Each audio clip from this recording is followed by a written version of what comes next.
far, so good. So you got it running. Don't curse yourself.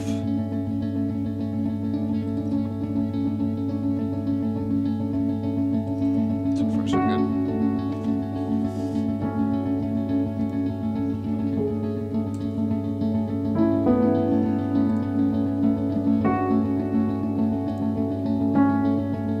So far, so good.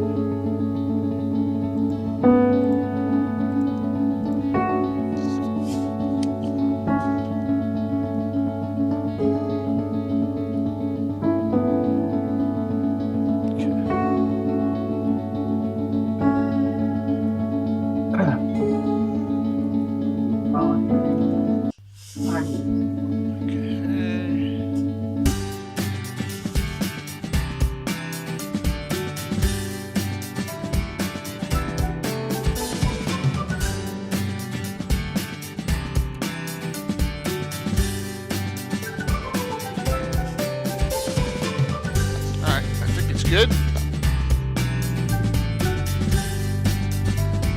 Everyone's good out there. Hey, Mike. Hope you're doing all right.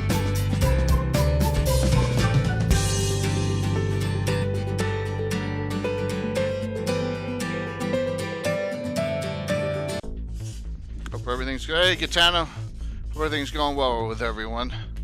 Had a little technical issue to start off. Hit the broadcast button and the whole thing went. So.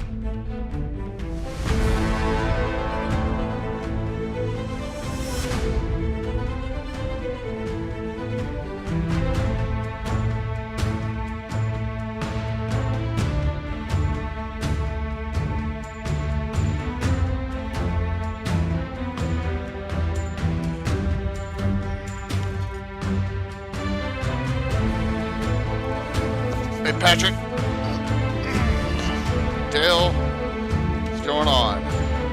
Yes, just keep hitting buttons over and over. Random buttons. Seems like what I'm doing here.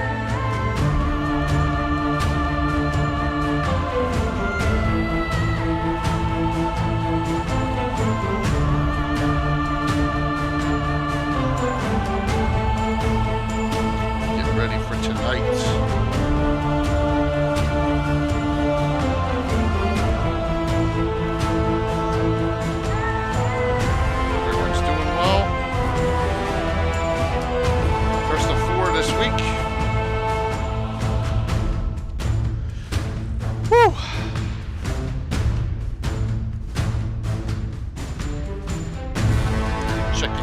Checking. Anna's over at Blue Box. She should be over, I guess, when they raid in. So, oh, there she goes.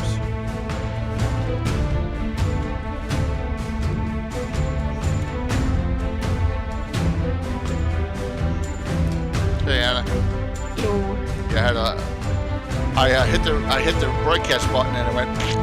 Everything just went. I don't know what that was all about, but. Okay now. Okay, good. Yep. Yeah. Just weird. The weirdness continues. Yeah. Gotcha, lady. Gwen, I'll get you after the stream.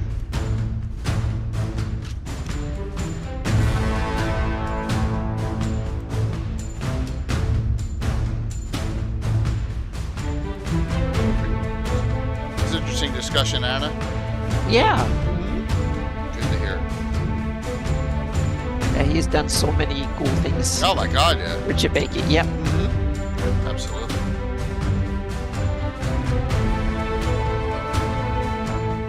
Okay. That's good. Oh.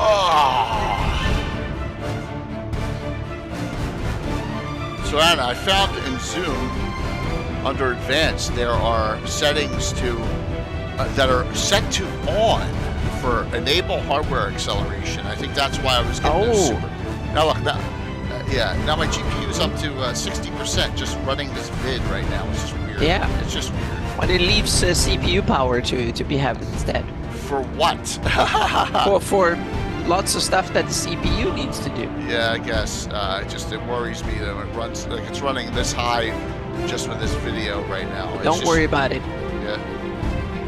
Okay. You have a beast of a machine now. Don't worry about it. Okay.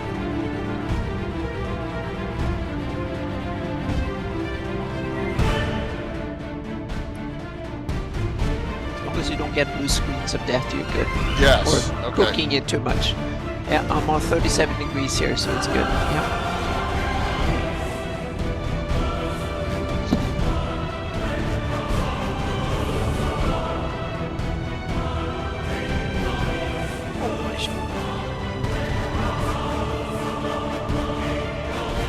Yeah, exactly. What's the worst that could happen? What's up, 128th, Justin? What's the worst thing that could possibly happen other than, another major crash here? And now, what button do I hit? Hit that. What's up there, Michael? Of the many ancient civilizations of the world, none can surpass the grand majesty of ancient China. Tonight The is like oldest and longest-lasting civilization audience in the history episode. of the world, going back over 4,000 years. For the most Games part. is proud to announce our latest Mythos series project, the Codex Sonarum. The Codex Sonarum covers the might What's and the worst profound that could wonders happen? of prehistoric Yeah, exactly. medieval China, both Yep. historic and Let me mythic, hit, for castles and crusades. Alright, shout outs are still working. With almost 200 mythical Chinese creatures and over 140 deities and heroes, Yeah, so the Codex Legends and Sonarum Lore, is then a filled with game, monsters, gods, off warriors, Friday, and more on the then level that will be game truly Saturday legendary. night, then Gavin told in a Sunday, narrative so true 4 to stream, and Chinese then next week history. 5. It introduces the basics of Chinese martial arts. But no Saturday and is night, complete with Saturday key morning battle and the tech many game. legendary abilities associated with it. Oh, I got Complex systems of sorcery, I got all the goodies spellcraft, from Frog Guy and fortune telling. Even enchanted for charms next week, are Anna. explored as well. Okay, Players can awesome. live out Yeah. their characters' adventures in tales. 4 Lost set in Lands, map popular folio Chinese fantasy sets, styles, like 2 wuxia tomes of and more, alchemy, while within a 2 books of lost spells. Yeah, I got some brought good to life stuff by the castle keeper or game master. for them and Researched and written So I by gotta Brian make sure Young, that Chuck, the wildly knows. popular Mythos series delves into the plus the gift mythos of the certificates and ancient stuff, world, so we're in good bringing shape. hosts of gods and heroes, legends and For the, lore, and even the monsters and foes that plague For the peoples holiday of cheer ancient episode times, there, which I to just the linked. stories that you create. More, you have everything though. A lot of people have everything. The Codex Well, that's why Sonarum they brings watch ancient China channel. to your Yeah, They have table. everything. Yeah, Join us that's why they're and into pledge it. today. More stuff everyone has. Mhm. Trollord Games, join the fray. Now this has just ended. Cool. This just ended, by the way, and it was well over $9,000 last time I checked. So let me see. I can take a quick look here. Let me shout out and then link that and see what it got to.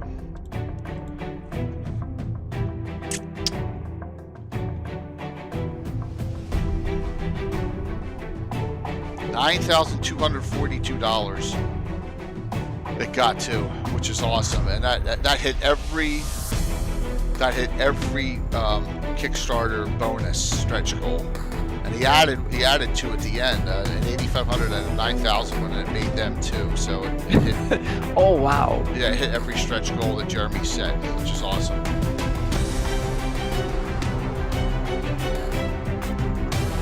Cut the entry screen here a little short.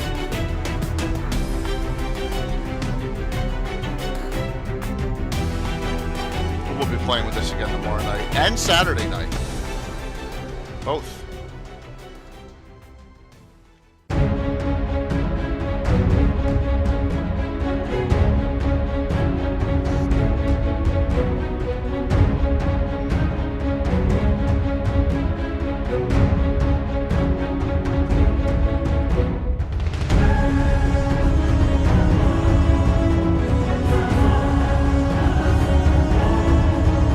Hey, wandering.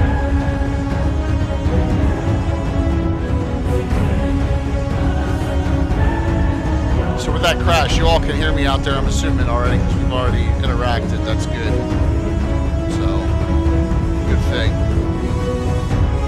Awesome. Awesome. All right, tonight,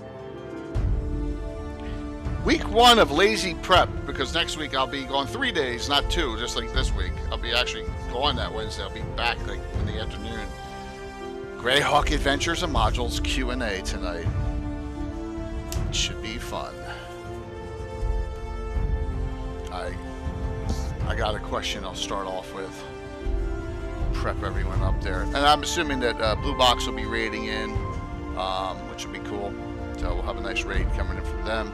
Looks like that Mike Disney raided into Blue Box, so I'm assuming we're going to come in with a nice sized crowd here. So.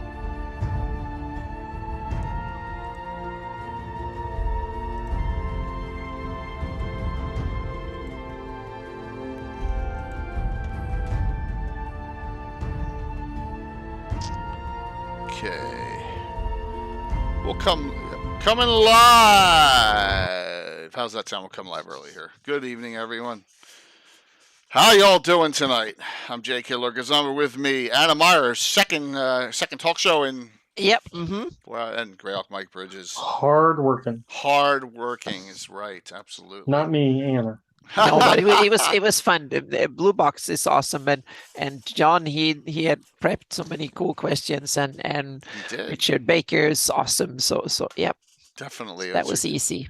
A great one, with all the Dark Sun and Forgotten Realms work that he did. I don't know, he did very little in Greyhawk, but that's okay. I mean, you got Yeah, but he did some out. Birthright and stuff that makes up for it, Birthright and is Dark neat, Sun too. and stuff. Yeah, definitely, he did a ton of work.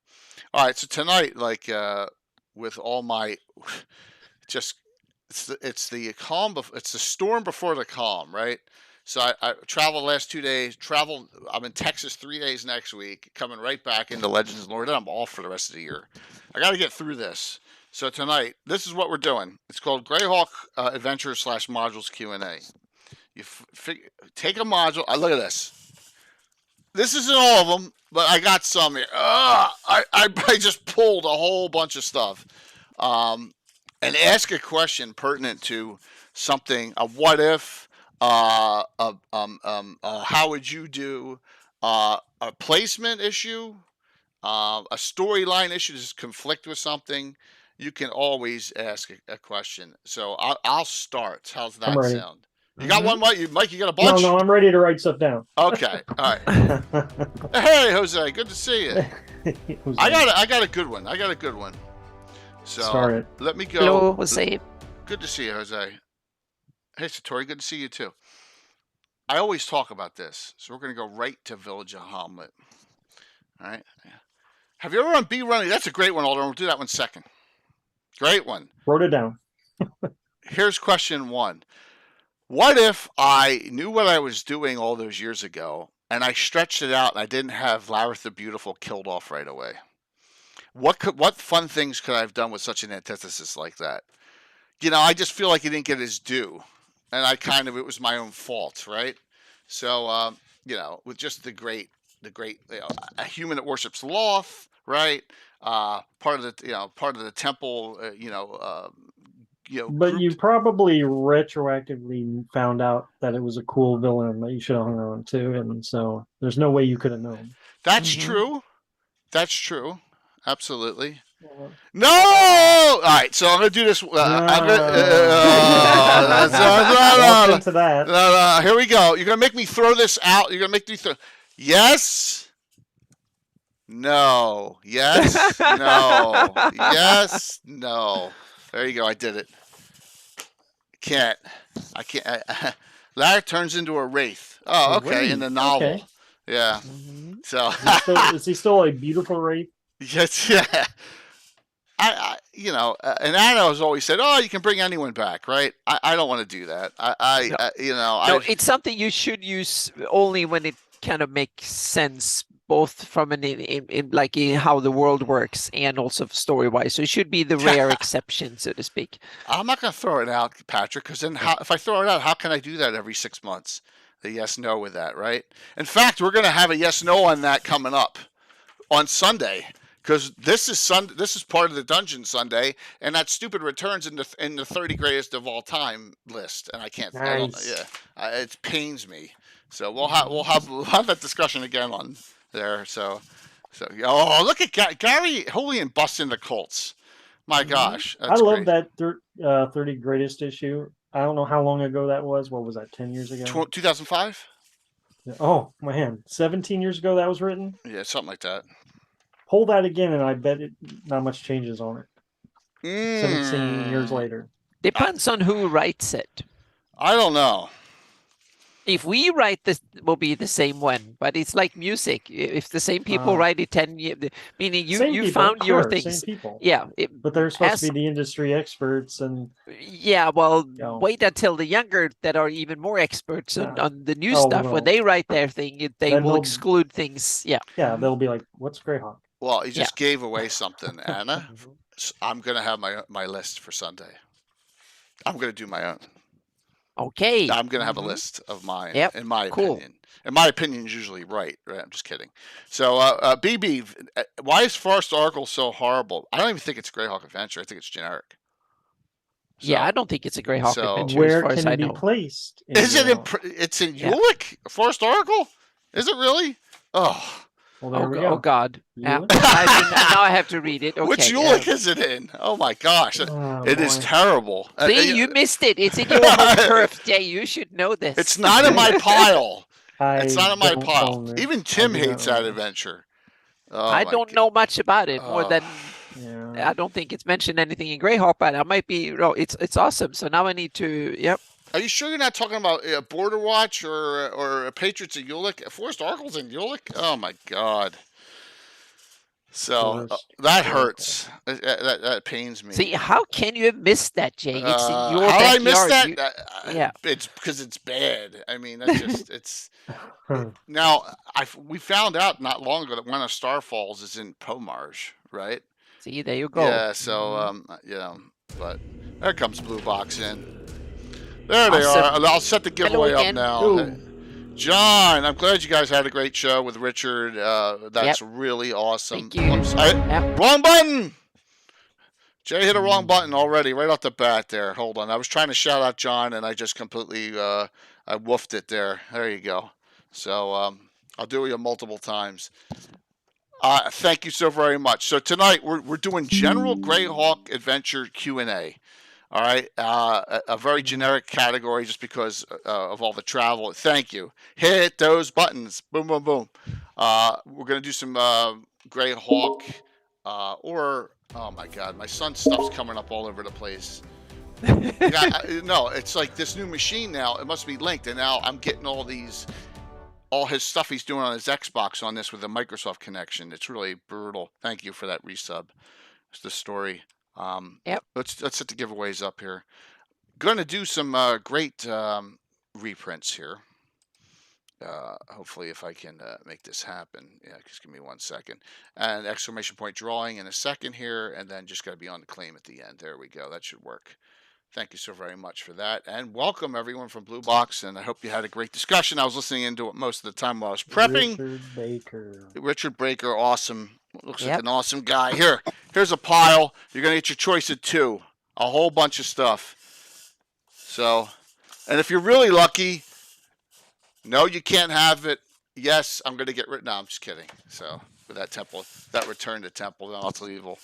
I know it was written by Monty Cook, and if Richard Baker's watching, he may have a soft spot for Monty. So, I'm just kidding. All right. The question out there, I don't have Forrest Arkle. I don't even think I have it on my machine. B1. That's a great question there. I think Alderon asked it. Where have you placed B1 in your campaign?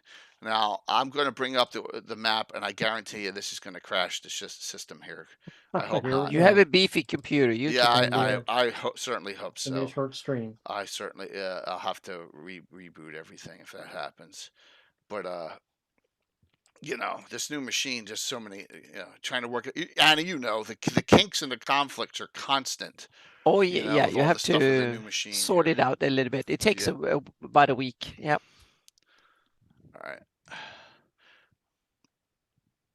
All right, here we go. Did you, Dark Elf? You're on a roll then. You're on a roll. Thanks, John. Look at that. We're close to that hype train. Hey, Curtis. All right. Hello. Here's where I ran the Keep on the Borderlands, and I ran it out here. I ran it out in this area of the Shieldlands because we had a group called the Keep Group, and they were in the Shieldlands. And we started out, and that's where I ran Keep on the Borderlands, and that had to do with the Bandit Kingdoms being the Borderlands of the Shieldlands, and that's where I ran it. So, Yep. and that's But B2. there is B1 I've never run.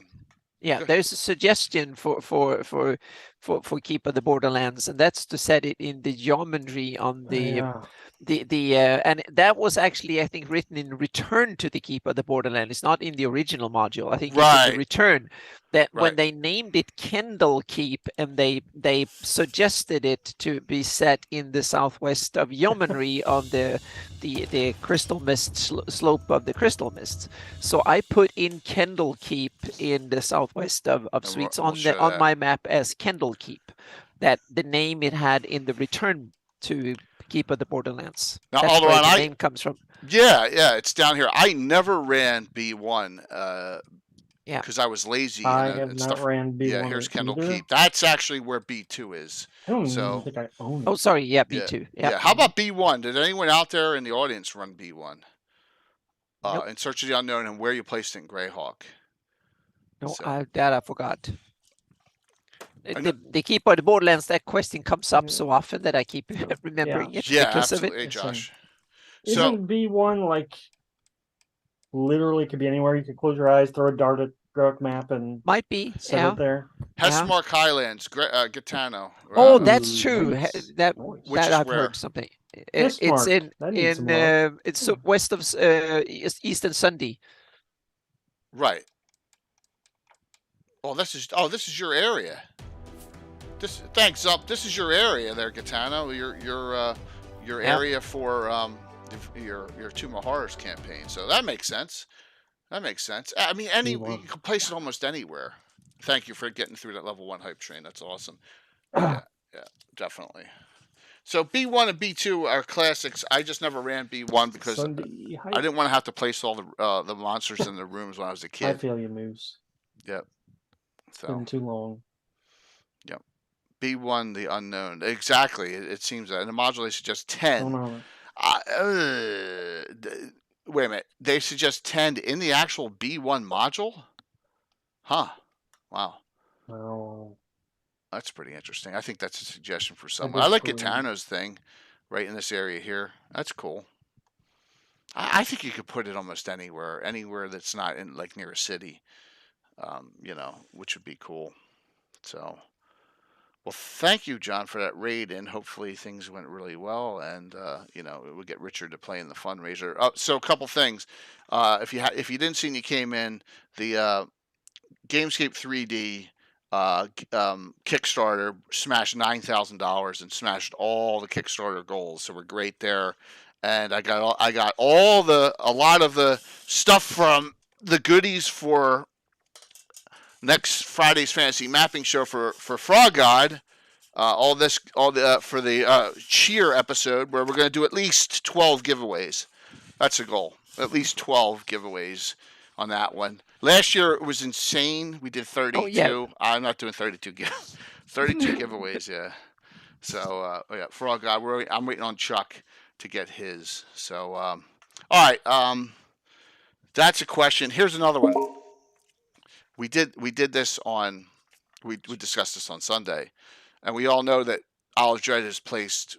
Is specifically retconned into Greyhawk. Mm-hmm. Who out there hates that idea? I don't, but I'm wondering if there's anyone out there you don't like it. Me. Oh, Mike. Gary gives me a hard time. I give him a hard time. Oh, okay. Just because of that, right? All right. Well, that's cool. B1. If in B1 it says Rotic 10 or the Pale. I'm surprised it actually says that in the adventure. Wow. All right. So you're talking about Rotic 10 or the Pale in a basic module. So right here in B1 basic D&D. You guys just got called out by Gary. That's awesome. Dorgrim hates it. Placing it there, and I think he's serious too, which is cool. I have no problem with it. I have no problem with it at all. It's so far south. It fits in. They used it in Savage Tide, right? And so isn't that the Isle of the Ape? No. The Isle of the Ape Right, the Isle of the Ape was right. Oh, you're busting. Wait a minute, I have that here somewhere too. I got out so many old adventures this time. Isle of the Ape. Oh, there we go. Isle of the Ape. Right. Isle of the Isn't the scale on the Isle of the Ape like as big as the Isle of Dread though? Isn't It's it like close. an enormous Yeah. island? I think it's big. It's yeah, it's if I remember. close. Yeah, it's not a little dot or anything. So Gary said on Sunday that this was next to southeast of the Isle of Dread, and then Zagig pulled it into a pocket dimension. Okay. It's pretty impressive to do that in an entire island this size. Yeah. Mm-hmm. Yeah. So there's your Isle of the Ape. Yeah. The whole point of the keep, it's a keep in the borderlands. Yeah, exactly. The keep on the borderlands. Civilized or uncivilized, it can, different. There's different types of civilized. It's just, remember, it's just a series of caves, caves of chaos that goes in any valley that's like not near like a large city. You can put that almost anywhere in a D&D setting, which is really cool. So, Unga going to savage on you guys. Yes, Unga's going to get all up in your ass. You can just say that, Gary. It's all right. Unga. Now, how many of you remember the Isle of the Ape in WoW at the bottom of Stranglethorn Vale? Don't tell me you don't remember that. They actually had. Yes, yes, they did with the invisible panthers and stuff. Yeah. So, just split that out there, GG, and you'll be able. It'll be able to work. You got to put drawing by itself. Yep. So, and that'll work. Thank you for the hype train. Okay. Yeah, the Conan tribute in WoW, or Kurtz in Stranglethorn there. They had Kurtz from Apocalypse Now too. They had all sorts of great stuff. Oh my gosh, those were the days. Yeah. So with in B1 the first printing was in Greyhawk, the rest deleted it. Huh. That's an interesting point. I did not know that, Baker. Unga created by Zagig, the most powerful figurine of Wondrous power ever. Well then. Is that true? That the Isle of the Ape was actually he's not sentient? Is that what you're saying? Is that true, Gary? Wow. That means that's really cool. I didn't know that. A figurine then. But that's not true. I think he's making that up. Okay. It's not true. That's a good one. That was a real good one. That was absolutely. I love that one. So. The Greyhawk podcast guys did an episode of B1. Okay, well that's cool. Nice. There's nothing wrong with that. It's one that can really. I've placed a ton of adventures in Greyhawk. I don't care. It's my Greyhawk. So here's one. Let's do this one in the audience. Tell me one you've moved, because everyone knows I've moved a big one. Right. You move everything to your turf. The suggested location. Yes, the suggested location. Yes. Hey, Revalzix. Right? Has anyone moved one? Am I the only one dumb enough to do that? Yeah, I don't move. Yeah. Wow. It's like dead silence out there. Yeah. I guess I'm the only one. All right. Oh yeah, that's heresy. It's heresy. Yes, I've moved D series and made an alternate Drow city under Sundi. I love that. The Katana. That's where your campaign is. Thank you, Justinius. That's awesome. Thank you. That was Gary. That was funny. No, duh. I have Jay. Oh yeah. I moved the Gary. That's awesome. 5 shall be 1 series. Where'd you put it? South Seas. Oh. To the South Seas. Okay. Instead of in the Barbarian North, I put in the Sea Princes. Oh, awesome. I love that. That's cool. What was your thoughts behind that? Just because that's where your campaign was, you wanted to run them? The thoughts behind it is they are Sewell swords. And after you use the swords, or you lose the swords in the original module, they're dispersed again. Because in that module, the characters are already collecting them again from the previous heroes who had them. And so it just stands to reason, after those heroes used them, they got spread throughout the North. So I figured, well, there's a lot of Sewell down in the south. I'll just have the sword disappear and appear down in the South Seas this time. So instead of going to the Orc City, I ran the module sort of as written, but I just changed the location. So instead of going to an Orc City to get Stalker, let's say, you had to go to a Sahagwan City in the Azure to get it. See now Alex is like jumping in like Gary does there. What next? Doom Grinder's a theme park, and so that's just wrong. But now we all know. Yes, we all know. I was joking about turning the direction of the Doom Grinder. No, but Mike, I love doing that. That way you got access to them, the weapons, and it probably just made so much more sense for you. It probably had some more ship based, Yeah, it was fun. sea based. It sounds like it's a lot of fun because I don't know if I'd ever, I've run barbarian games, but just. And I've ran, I ran the whole thing as written, and then that just made it easier for me to adapt it to the South. BB, that's not a bad idea. Really, there's no wrong. There's no keeping a Borderlands you can place almost anywhere. You move C1 and M1 in the vast swamp. Then move C1 jungle. is Okay. Ghost Tower. What's that? C1 is Ghost Tower. Ghost Tower. No, C1's Tomokon, and M1 is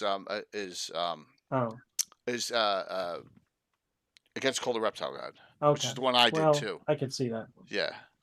All right, so you move them into the vast swamp. Everything. Well, see, Gitana, that's where your campaign is here. This is where you hang out, man. Is this whole Sunday vast swamp area? So that makes sense. Just like Dale busts my stones for I don't use the eastern side of the map, right? And that's why I renamed Orlane to Lorraine for Cult of the Reptile God, and mine's right here near Narwhal. Okay, just because I wanted to run it. It's one of those old school ones I hadn't run, and I ran it like 2 years ago, and actually live streamed it. So B2 works in the Vestvi near Ayus. Yes, Shieldlands, that's where I did it. Near Bandit Kingdom, works near the Beaumont. I agree, all those places, Gary. It works near all of them. All of them. It's great. Definitely. I'm strongly tempted to move B2 to the eastern side of the Yeomanry, northwest of the Hool, instead of the western side. Mystery, I don't think you'd have any problem moving it there either. Because, the whole marsh has got all sorts of stuff here. So up in this area here. In fact, this is all near Night Below area. It's where, the Night Below supposedly starts in this whole area here, too. So that would be, you could almost prelude that if you were going to run Night Below. So, always need more cults for reptiles. Yeah, so Anna, you don't run modules, so you haven't moved any, right? Exactly. Yes. Yep. Okay. That's one of the reasons I don't run them much, because I need to if I go to an area, I tend to get stuck there for 5 years and so on. But I include a lot of the locations. I include basically every location that is mentioned in any module that is set in the area. I always try to use it, so to speak. So I now in my Shieldlands campaign, I try to use every location from Living Greyhawk, from old history and stuff like that. And I don't run the modules that were set in the Living Greyhawk, but I use the locations. I use a lot of the NPCs and stuff like that. So I really try to build on the lore there is there, but I don't run the modules as intended, so to speak. Whose core area? Mike. So it's way bigger than that. So S4 never.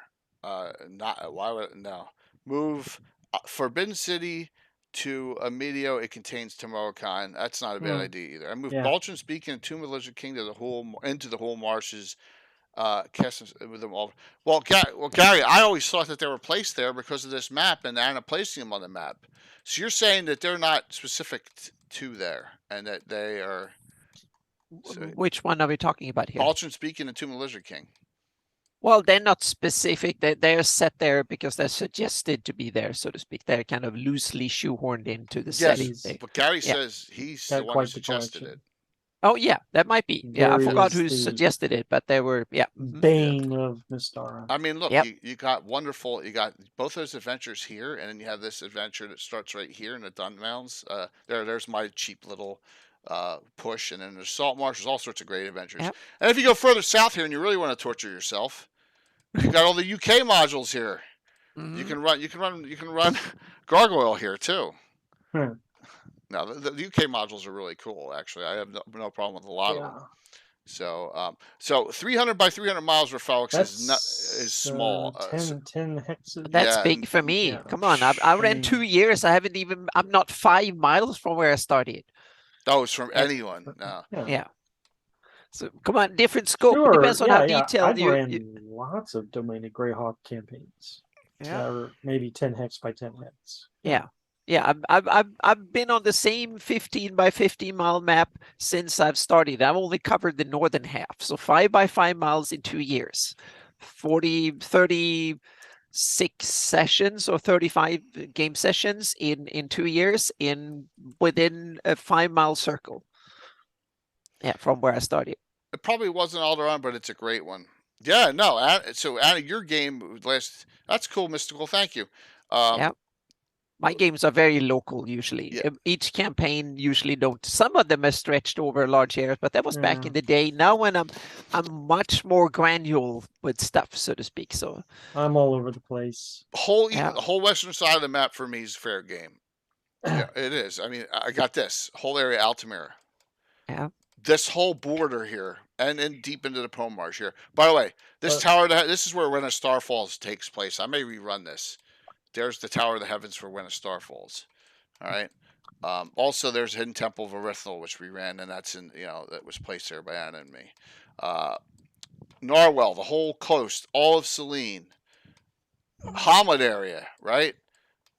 The whole Vestvi Forest, Shieldlands, Narwhal. It's like it's a large area. Hardby, which we're running in the Hardby area too. We're in Blue Bay. This area here, this is Patrick Canadian Ancient Gamers city that Anna placed on the map here. So I'm all over the place. It's just I don't use the eastern side. The western side's enough. So I have ran Greyhawk Ruins twice over, and Mark King's Fantastic Adventure, and half of Mark Castle. So Mega Dungeons tend to keep me in one place for a long time. So you Mega Dungeon it a lot, often. When I am running my stuff of my own creation, then we're all over the place, like Lord of the Rings. It's all about the travel. So I don't know if you guys were on. We're talking about Mark Castle. We were talking about this on Sunday. But if you take the Doom Grinder and you turn it 90 degrees, you run over Mark Castle and destroy it. Nice. So I'm just thinking that may be the way to go instead of having it run. But then you have to make up a new backstory for the Doom Grinder. It's not Greyhawk that is supposed to destroy. It's that might be a good way to destroy the Doom Grinder because it's going to hit the unopenable doors. Yes. Oh yeah, so it becomes a physical I kind of like this impossibility. Lost City of the Soul Hook. Because you have to swap the terrain from desert to forest pyramid. Well, so that's cool. Yep. Never. Yeah. That's actually. Most people put B4 in a bright desert, but you don't. It's good. It's good to see these options. And here's another reason why we're having this and talking all these general questions. Because no one's going to yell at you for moving an adventure, okay? And you're in chat, and you want to do it, you can do it. If I do it and Mike can do it, you all can do it. If it has to make sense to your campaign, and look, most people don't have 26 different adventuring groups. Maybe you have 2, but you're something you really want to run, and oh my gosh, the what's a good one? What's one? I'm trying to think here. What would be let's just use Tomoacon or here's another one, Ghost Tower of Inverness. All the Ghost Tower needs to be is on a waterway somewhere, right? Has to be on a major body of water. Maybe not even that. Yeah. It could be on a river or something, and you could move the Ghost Tower of Inverness. And it's not originally not set in Greyhawk, so yeah. So originally, Alan Hammock, but then it was added in the story. Yeah. All heresies being forwarded to the church. Stuck. The thing about D&D is that ever with the published setting, each campaign is exactly, and that's what I love about Greyhawk so much. And I know this talk was going on Blue Box with Richard. I know that Rob Phantom was saying how he, it was so momentous what happens in Forgotten Realms. Well, we had some of that in Greyhawk, but enough that you can squeeze it out and give it in little dribs and drabs. Yeah, well, we also had almost a decade when we had a couple of episodes of almost a decade with no Greyhawk publications, and then came a wave of publications for a few years, and then it dried up again for a decade, and then we had another deluge, and that was it. So we've had at least like 3 or 4 generations, but with many years in between, so we could kind of digest and take on the next onslaught again. Uncle Fuzz, I think Alan Hammock gave it to Gary, gave his setting to Gary when Alan was when we had him on the discussion. So, but I don't think it was specifically map placed right here until we saw it on some maps, the Slavers maps and a couple others. But yeah, I think that it wouldn't be the first. Alan stated that that was one of those they merged. Harold Johnson did the same thing.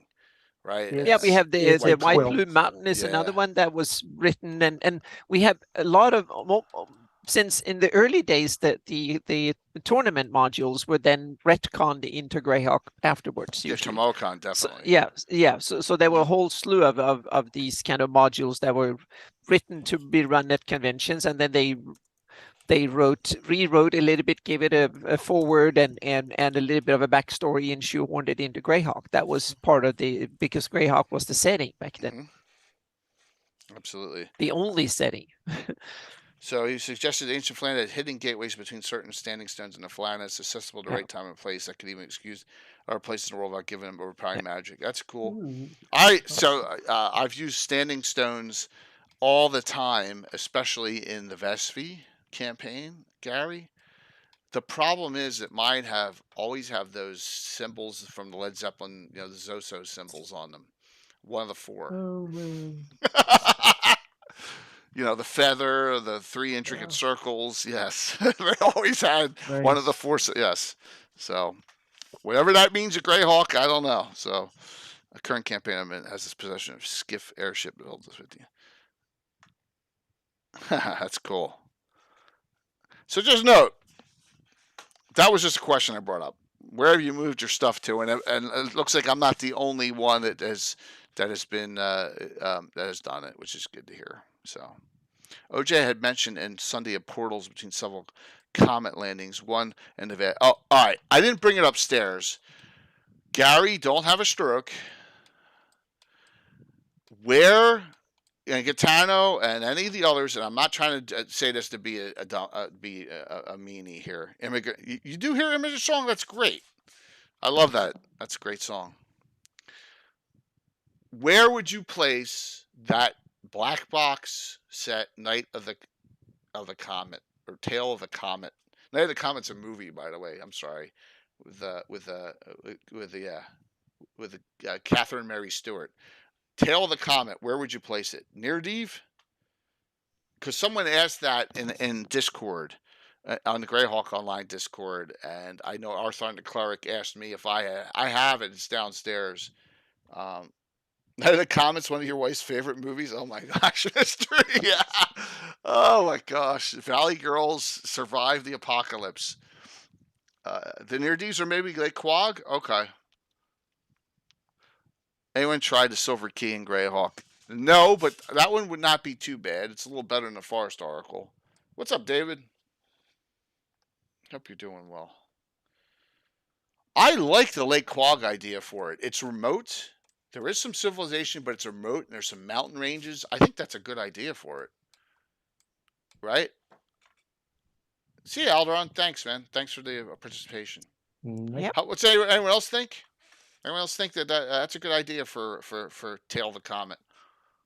Yep. Somewhere out of the way. You need a large body of water, and so it's a good one. Yep. Okay. Makes sense. Just note that I will respond to that after we're off the show and say, hey, to the person, hey, this is where we talked about it on show, and that's where we decided to bust Mist Dragons. Yeah. Okay. Very cool. All right.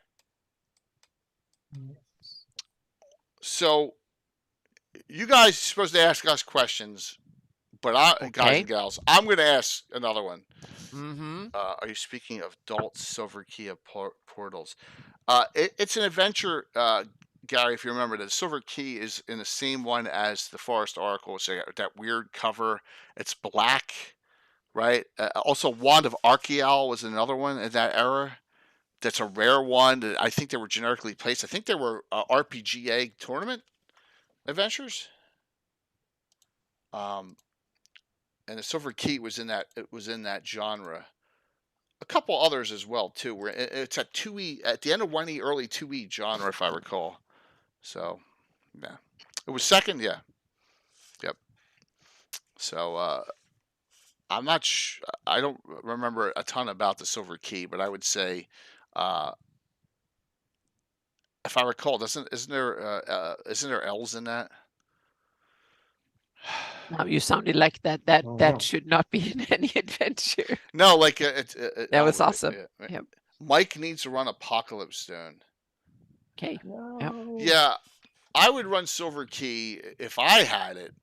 I would pick my own old haunts, depending on what type of elf I wanted to go with. If I wanted to go with high elves, I go Silverwood.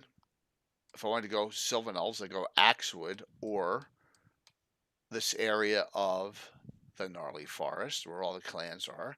If I wanted to go gray elves, I'd go in this area of Selene or along the borders of the Lort Mills or in the Welkwood. That's what I would do, because that's just my area of playing. So, was there anything official about the Gibbering Gate? Oh, that's a good Just one. denies the I don't. There evil. is hardly anything official about the Gibbering Gate. Yes, Not much. I think there's like this much in I Use the Evil. That's about it. And hang on a second. I think I can find it. Gary, I agree on that Tale of the Comet, but the question was asked, so I wanted to ask it if where it could go in Greyhawk. So, yeah, S3 is, S3 is a classic. Now, and it's on my wall of fame because I ran it one time, and it brings up problems, right? The problem is you got to get all that tech out. It's here somewhere. You get it. I put the Dragon Mountain box set in the Yatils. Is anyone else placing Greyhawk? That's not a bad spot for Dragon Mountain. Gary, what do you think about that? And anyone else in the audience? That's a good place for the Yatils. A huge mountain range. That's a huge box set. I mean, that takes you forever to run. So it works. Yeah. Okay. Yep. Night Below is, and Night Below, because it's so good, is already placed, right? And it's placed here in the Underdark area of this right here underneath. Right? That's where it's placed. So. I agree. Setting neutral. 100%. But, half of what we talked about is Underdark without dark elves for the most part, which is really neat, which is a good thing. There's a couple of details of the Gibbering Gate. The legions of the deranged operate from Gibbering Gate. No. And that's one of the few things we know. So we don't know much more than yeah. It's very build Gibbering Gate recently, or has it been there for a long time? Well, it's probably been there for 200 years or something like that. 100 years, maybe about 100. That's quite a bit. It's enough to give it some characters. Is it up in the wastes, or am I thinking? Oh wrong? Yeah, it's way up there in the. Go be east, a bit southeast. Zoom in. Okay. And zoom in and zoom in, and go a bit east, southeast. Zoom in. Oh, there east, it is. Southeast. It's in the middle of nowhere. Mm-hmm. That's the whole point.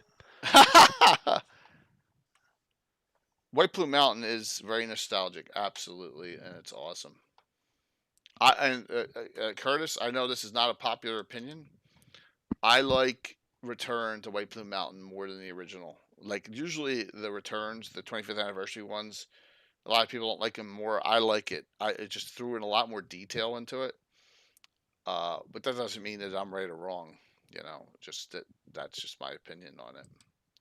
So there was where was Coming Thromel's in, castle? It never existed. Thromel's castle. coming in. Hey, A lot of Santa. questions. Damn. Good to see you. Our paths didn't cross at PAX. I wasn't there that much. I have ran Gates of Firestorm Peak record. I don't remember where I placed it. I think it's a mountain of some sort. It's inhabited by elves. So Gates of Firestorm Peak. Right. Marco was running on my channel, if you remember. Then he stopped and was live streaming it. That's the one by Bruce Cordell, which is like that's in the top 30 of all time. Yeah. I think he was running it in Shieldlands, if I recall correctly. He was running it in the Shieldlands, if I recall. So. Yep.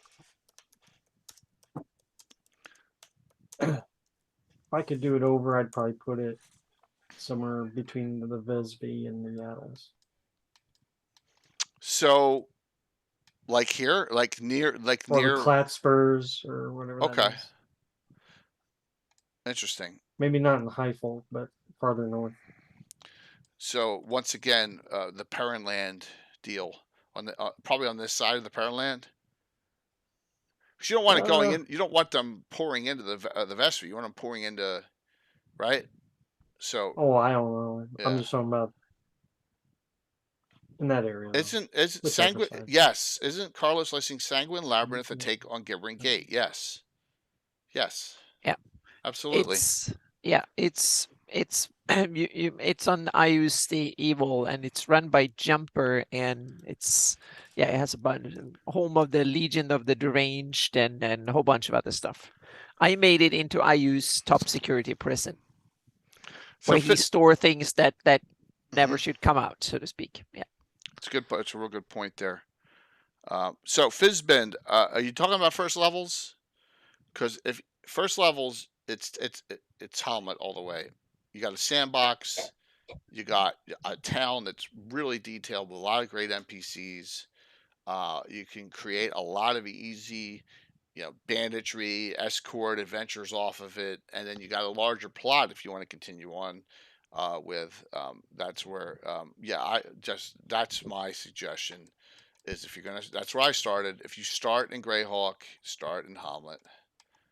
Or if you want something that's already adapted to 5e, I would run Saltmarsh. Goes to Saltmarsh, which the entire thing's in 5e already. And then after you've played the first adventure, you can sail off and go wherever you want. Yep. The Ghost of Saltmarsh is already here, and it's already set. So, keep us on I played. Thank you. Yeah, read through Hamlet. Now, I know there's someone on DriveThruRPG who has addendums for all those that person's done. Now you have to have the original because it's not a complete adventure. So, yeah, but it's a good question. That just my opinion is the history is so great for Hamlet. Just what momentous what happened there, and it's very important in the campaign setting. No matter what anyone says about Thrommel. Yeah, I had to stick that in there. All right, did I miss any questions here? It's good to see everyone participating here in this. So S2 is on your bucket list, Scottish Jeff. Let's just say, I bet you Mike can really throw out some, of course, a link to that and not there. Give me 1 sec. I try to do, let me roll this down here and then link this. All right. I've only used Ravenloft via Greyhawk, Castle Greyhawk ruins. Stumbling upon it through the mist. Oh, okay. Placing Barovian Growth is never. I know there's been a lot of discussion about it over the years. I've never been tempted to do that. I did. And Gary, I would probably set it somewhere cold though, some gloomy, cold north region. So there are a lot of out of the way places. Like what? The map's huge. I'm almost positive that I placed it. Remember, when I did it Anna's maps weren't done with all this detail. There wasn't Living Greyhawk detail either. We're talking about the 80s, right? There's nothing on the maps. There's no town. These towns don't exist. All these that popped up over the years with all Living Greyhawk development, right, Adam? That's where most of the towns you see that you don't know the names to them come from. Well, there's been several waves in the early. There is not much settlements and stuff in the early, and the early adventures don't have much in the form of settlements and stuff. It was the first wave of content for my map. That there's like first, of course, we have the 83 box set and stuff, but it's actually doesn't have that much granular detail to put on a map. It's the Sergeant era that brought the first wave of enormous amount of content from Marklands. I used the Evil and even the Undying. That added tons of it, and Scarlet Brotherhood and a few of the things like Slavers and so on. That was setting descriptive books, source books, as well as adventures. That was the first era that added tons of stuff on the map. And the second era was around 2000, the Living Greyhawk Gazetteers, the Adventure Begins, etc. That range of model, because they were also kind of source booky. A lot of them, even the adventures, had a lot of setting content in them. And then you have the third wave, the Living Greyhawk wave of stuff. That's basically what added to the map in different ways, and then some fandom on top of it. But Ravenloft came out in like 1985, 1986. So all I was saying was, my point was, when I ran it, none of this was on the map. Yeah, there's only like 3 towns in each country, if that many. At Darlene era, that was the case. Yeah. So I recall I put it on the Bissell, Grand Marsh, Keelan border, that area. That's where I had it. There's nothing up there. Barovia. Barovia's a that's where I placed them, both Ravenloft and Ravenloft 2. It was replaced by Applebee's, yes, during the Living Greyhawk era. Yep. And there's a lot of retconning going on in Greyhawk. We got to remember that a lot, which is okay. Look at Isle of Dread, Tomb of Horrors, White Plume Mountain, meaning some of the most iconic adventures and stuff are retconned in. Yep, absolutely. Although White Plume Mountain's on the original Darlene map. Oh yes, but it was not originally written for Greyhawk, so it was added. So yeah. Yep, absolutely. And the original 70s and 80s, they Gary took Len's stuff and made Len our Isle, gave him an island. So he's got stuff all over the place. Yeah, which is kind of cool. Yep. And note that this whole big swath up here of the Great Kingdom and all Nyrond and doesn't have any adventures written for it in that first early edition era. There's nothing. Mar Castle's like the only one, and that's on the border, really, for Ernst. I mean, what else was there? I'm talking about the 80s now. I'm talking about the late 70s, early 80s. So, wasn't Barovia lifted out of Greyhawk by the gods for 5th edition? Now it's a demi-plane. That was second edition. It was first edition. Ravenloft became its own demi-plane. The original Ravenloft setting was first edition.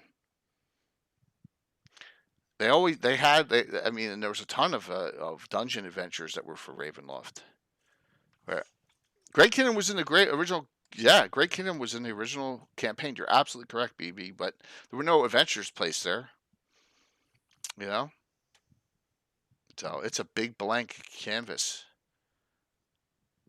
Yeah, 0 adventures written for it there. Yeah, they were not water based.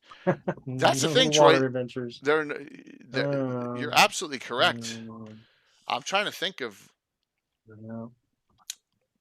There aren't many. And it's not the easiest thing to do, right? Writing water-based adventures is not easy. The rule system. Yeah, the rule system was not set for it. Hey, thank you, Raceland. Nice name. The D&D wargaming system, Troy, it's a war game originally. It's not water-based. That's why. You sank my battleship. Yeah, exactly. That's a real good point. What adventures never end well in my book? They exist as locations, but there are no adventures because the war gamers aren't wargaming on the sea. There are no ship combat things in the early days, right? It's not until there were war games set in on the ocean, just like there were land ones. But in fantasy, I don't know. I was never much of a war gamer, but I know that they had ship combat as well as land combat in war games. So yeah. But that's just that's just the way it's. There's a lot of great stuff now out there. So all right. Throw us a question here out the audience, please, instead of me. Otherwise, I have a question. Go for it. Yep, and this is a tricky one. Good. We know that the Castle Greyhawk and the areas around Greyhawk are full of dungeons, full of treasure. Meaning there are tons of gold, artifacts, and lots of stuff in the cairns and in Castle Greyhawk, etc. What do all these goodies come from? Who put them in there? And what? Meaning all these wealth that driven the economy of Greyhawk for 300 years. What does that come from? Do we know? So I was thinking about that. Like where all the treasure comes from? Yeah. Who put it there? And when? It's like and why? I know that it's probably just invented because we needed a castle full of a dungeon full of treasure. So I don't think there was much back thought when they actually wrote it. But what can we retcon that somehow to something cool? Yeah, falling kingdoms. Yeah. Which kingdoms? When? Where? Or when did? And why did they fall? So, God, how do I say this? I know it was a terrible. It's a one that'll explode your head if you're trying to figure out where every coin came from. I love these questions. Perfect. For me, it's like the thing that trips everybody's campaign is like, why the heck did you ask that? That's the kind of question I always want to answer. Yeah. Well, given my players, if you just fast forward the campaign 100 years, and then you'd be plundering the ruins of their keep with all. So they meaning so there were adventurers that plundered somewhere else and they buried it there. That's a great. That was the best one I've heard. That's an awesome hoard theory. Accumulation. Yeah, that is a great idea. So that meant that someone adventurers must have lived there and put it. That was the best D&D explanation I've heard. Great. That's Castle Greyhawk too. That is fantastic. It's Zagig's treasure hoard. Yeah. So there was no treasure there to begin with. He just accumulated it, and then people came and raided it. Perfect. Yeah. Then the that's question an is, awesome. where did he that's get a D&D way of answering it. Yep.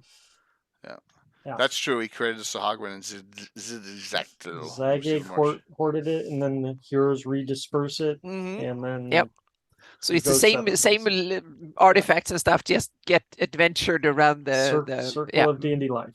Yep. Oh, it's awesome. Yeah. So I hate making analogies to Middle Earth, but like they find Orcrist and Glamdring, right? And just in a troll cave. Yeah. Right. And like these are, It's the same thing there. Meaning, yeah. And I know that in a game you're just supposed to have fun and not analyze it. But I can't resist. I need to yeah. That's what the legend lore spell is for. Then the DM's like, it's to explode the head of the DM. It's a good realistic question for a fantasy setting, right? Yep. And that's you got to remember, Zagig stole treasure from from all over. Yep. Yeah. So sorry for ruining the show. No. Yep. Yeah, it's a lot of what ifs. Ark of the Covenant. Heroes search for Ark. Ark gets reburied. Yep. But Mike, I love your explanation. That was the best one ever. That was awesome. So Patrick just asked an interesting question. Why aren't there any female liches? That's a very good question because we are not that bitchy. But you see, there is a whole bunch of other monsters that are female, like hags and a whole bunch Banshees. of stuff. So So and banshees and yeah, there's so many other monsters that are female by nature. So I think maledom can have the lich for themselves. And what about Death Knights? We have female Death Knights. Yeah, we have female Death Knights. So yeah. Nice one, Gary. Yeah. Oh, Gary, that was a good one. Yeah. Yeah. So I thought that's why we became liches. So by the time the females become liches, the men are demi-liches. Right. Look, women can be penangolins, which is one of the worst monsters there is. Yeah, and is hags of all kinds, and so there's plenty of female monsters too. So Banshee. You guys have just destroyed it, and now but they're all Banshee going to get all those monsters are going to go away in 6e. Yeah, they're like nope. So no, but Banshee can't Banshee. I thought Banshee was gender could be both. Female elf. I thought it was a female. Oh, female. Oh, I always ran it like it could be either.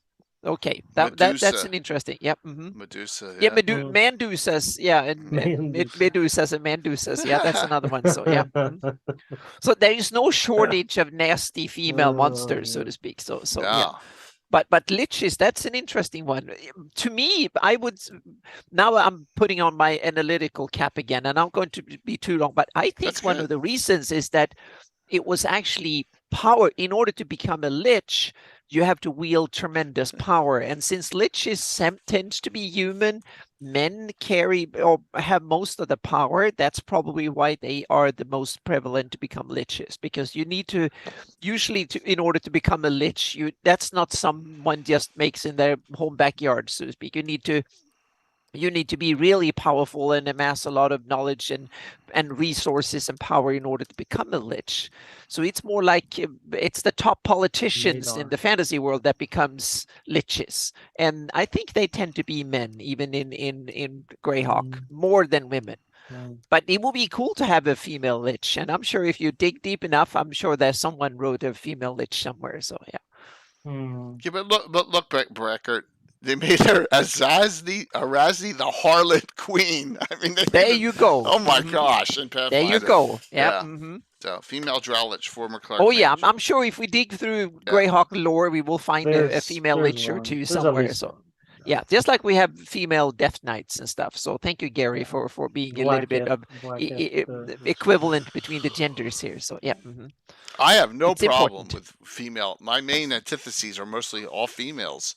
I kind of like it that way.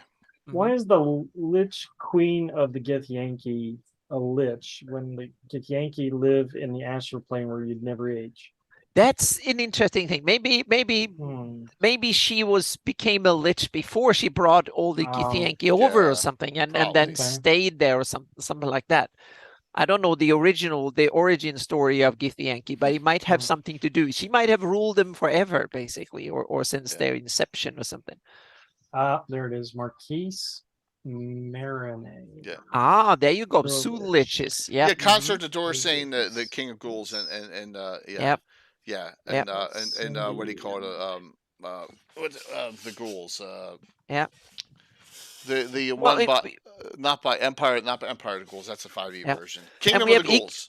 Yeah. And we have Igwil that became a witch. So in a way, witches might be female liches in a way or something. So that might be something like that too. I don't allow male witches in my game per the Timothy Brannan rules on 1E. I don't. You can call them warlocks instead of witches if it's just a gender neutral term or something. Yeah. So yeah, but I agree. Witches sounds to me more like a female term. So yeah.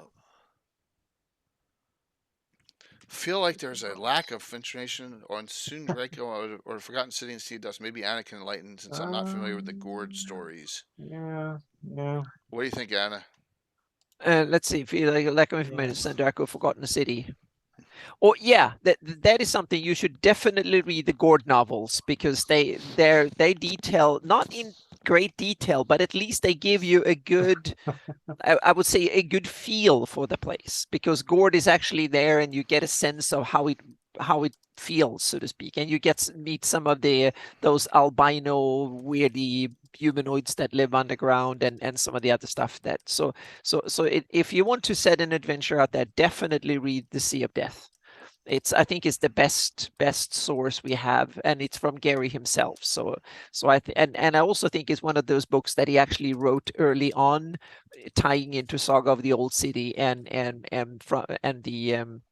the Artifact of Evil. So it's written close to, because it has the same tone and so on. The later books are much different, but this book is kind of really ties into the story. So I can really recommend it for anyone who's really into Greyhawk. You should, and for that area, it's the best source material we have by far. ST1 Garden Path.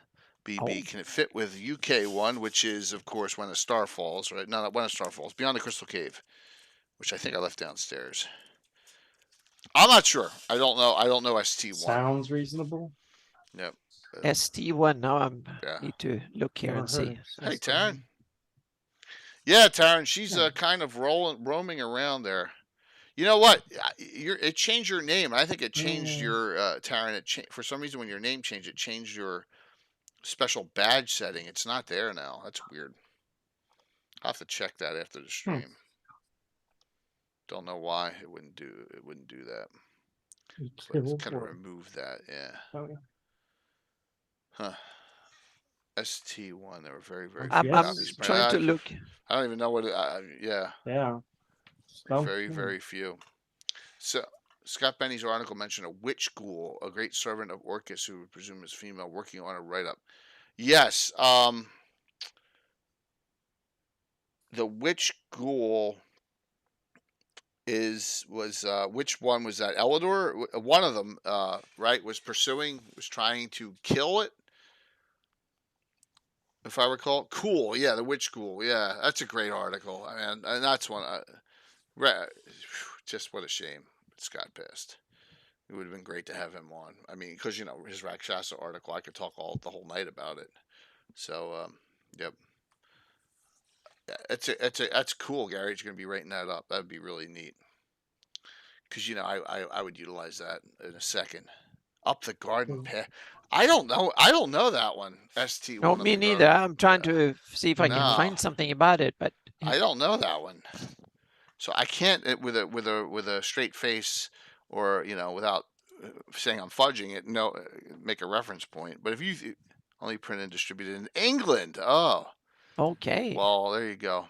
It's kind of a joke module. So the answer is, of course. Then you could put it in Beyond the Crystal Cave. It would work. You're gonna give me a connection here, Blood Wild? Oh, there it is. I've seen that before. 5 day. Graham Morris. The actual method. Huh. 600 copies were printed. Could have been slightly less. Wow. Doubts that 100 to 200 were actually sold at 2 festivals. It's probably worth a pretty penny now. Interesting. That's awesome. I like that, Gary. That's really nice. Yeah, it's set at a convention. Yep, that one. Sure. The answer to that is sure. Why not? You can place it in UK, near UK1 or with it.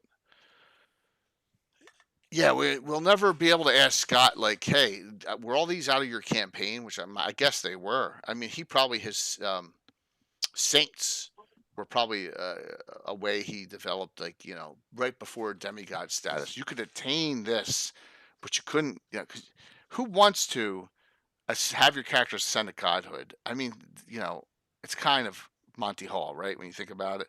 But the Saint status, that's kind of cool, right? It's a step above, wherever, where you can have some people start to revere or whatever. I thought it was genius. And quasi deities and that were about the same. So, where you guys put WG7? Like, really, where? Done.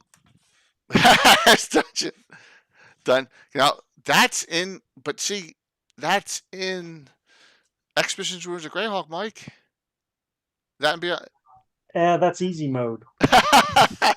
You got to run both modules as intended.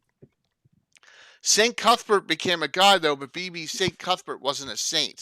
From the Scott Benny, Saint Cuthbert was an actual real real revered saint in Europe, right, Anna? Saint Cuthbert. He was, yeah. I Yeah, think, he is a part of old Christianity, of Catholicism. I think I don't know much about the story, but British I Catholic think saint. Yeah. yeah, exactly. He's a real figure from Christian history. So yeah. Right. So we're talking the four saints in the Scott Benny article: Elidor, um, Hmm. Cargith, Cyril the Relentless, and Saint. Uh, is it Bane? It's Bane, right? The fourth Yeah, one. Bane. Yeah. Mhm. Mhm. Yeah. So, and that's it should have been renamed for Greyhawk. Exactly, Probably. that's what I think too. It's yeah. It's just like I don't like the straight Muslim Right. import from Islam in Bakluni, and I don't like Cuthbert from the name when you take a Christian name straight They off the could have bat, just so to made a speak. C a K. Exactly, was something they should have rewritten it a little bit. So they, yeah, I don't like it when it's straight things from Yeah. the real medieval world just planted, so to speak. I want to Agree. file off the serial numbers a little bit. Yeah. Yeah, I agree 100% on that. So, Mayheen's also a saint, but not called such as she achieved demigod in another world. Yeah. Yeah, but I like Mayaheen because it's kind of that's yeah, it's something that is become part of Greyhawk. We So yeah. heard 2 Sundays ago how Paul Luby really ran with Mayheen and Harby with the Longland family. And now there's two characters on Thursday night. I have Kiri Longland, the priest of Mayheen, and then Alan's got Kate Longland, right? She's the Crusader Mayheen. So we actually, because of Paul's connection, pulling Mayheen into all the Harby talk, because he said he wanted a three-way, not just Alana versus Ouija there. He wanted a third. So you have Alana, Mayheen, and Ouija in, and we learned that from Paul, his thoughts on it 2 Sundays ago. And I thought it was genius. Gygax was attempting to add quick weight and authenticity of saying by using real world law in titles. Yeah, because, a lot of, there's and look at the Deities and Demigods book. I mean, it's all real life Lambert. legends, right? Can anything be salvaged from the Conan or Red Sonja modules? What a great question. I'm would sure. hope so. Yeah, I'm sure you can take a lot of stuff from there. Yeah. Yeah, imagine having Subutai running around. In a way, I like remember the god Crom in the Conan Barbarian. I like a little bit of that approach to Crom with Kellenin, the sword god with it.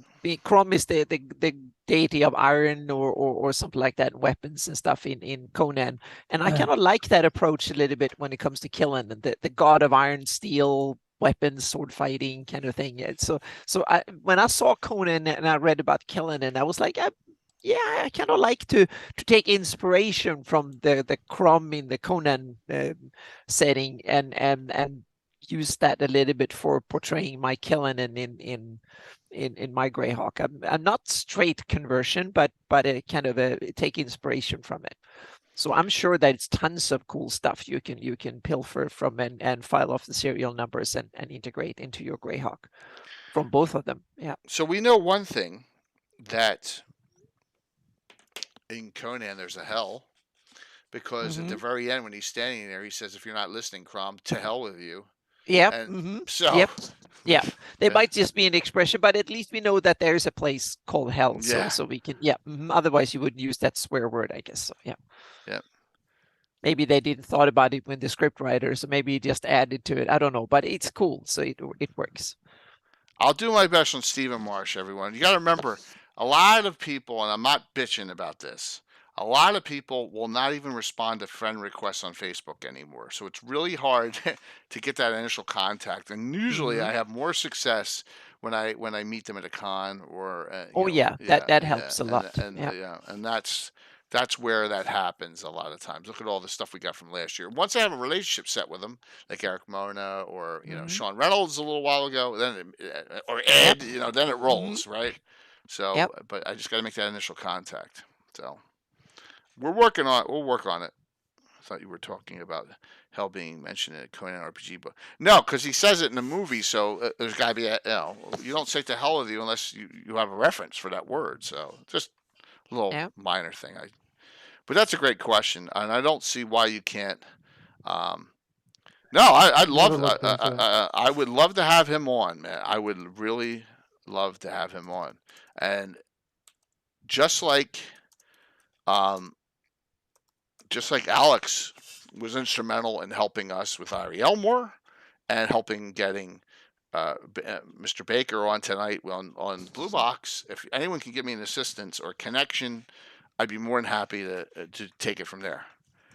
Seriously, always. I'm always looking for nice connections and initial sets. So he may have outlived it. That's right, Canadian. He may have. Hell's mentioned in the Conan story, the Scarlet Citadel as well. Thank you, Rick's fellas. See, he might love to see your book. That's what, Patrick. That's what I think. But it makes sense and it works. It's kind of cool. Yeah.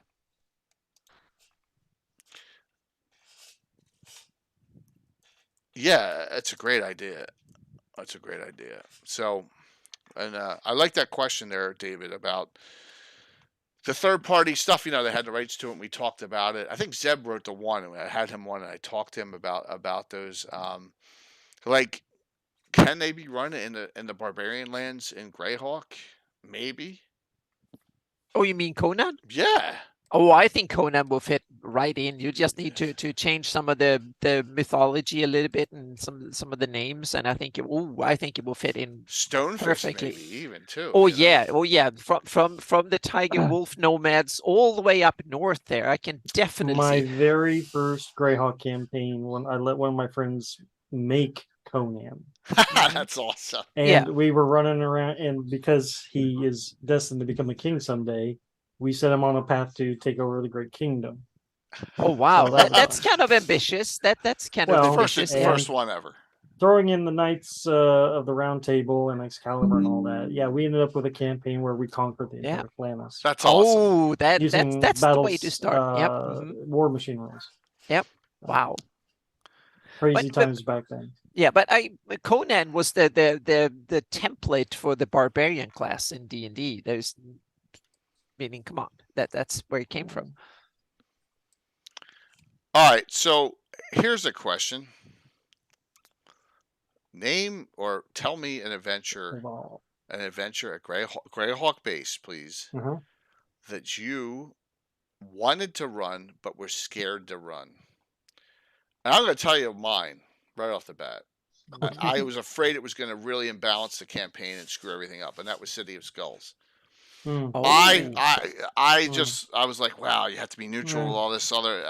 I was actually intimidated to run that adventure, and I never did.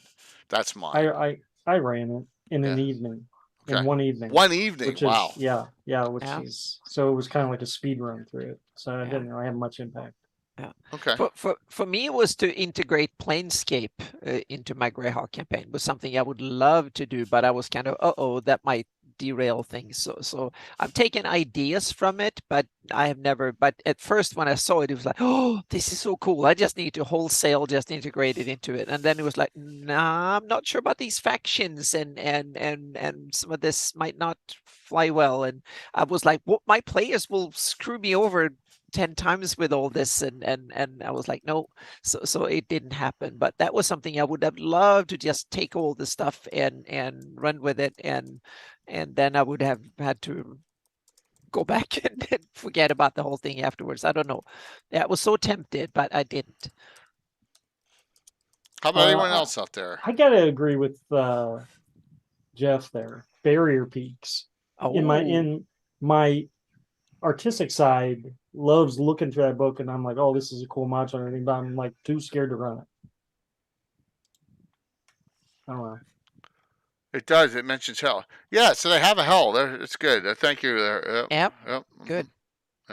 Barrier Peaks. So I was lucky that I ran Barrier Peaks so early it didn't affect anything. Right back in the pre-Order of Ulick days, those days when those late 70s, early 80s, before I even had the campaign, and I'm running adventures back then. So there's a couple of them like that, like Tomoacon, and they were so early on that. So but it's same thing with that Tale of the Comet. I got that. I've ran both of them more than once. So Yeah. yeah, that's just me. Have you ever all run Age of Worms? I think there's people currently running Age Yeah. of Worms now. Yeah, I will call that the slog of worms because that took up a good year of my life. So it is an Around age. that. It takes an age Oh of my your God, life. it's so long. So yeah, long. that's it. Orneer, you're doing that right now, right? Yeah. If Yeah. I could do it over again, I would probably throw out a few modules. I can't say which ones necessarily, but it could be condensed. Oh, so And streamline it. Yeah. And after Paizo went off on their own, they started shortening their adventure paths. So I think they learned their lesson.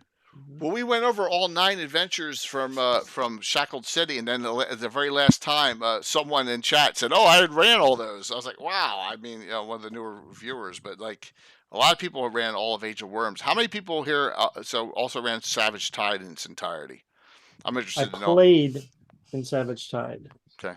I don't think we got. I played a little bit in the Savage Tide campaign too. We derailed halfway through or 1/3 through, but I played quite a bit part of it. Yep.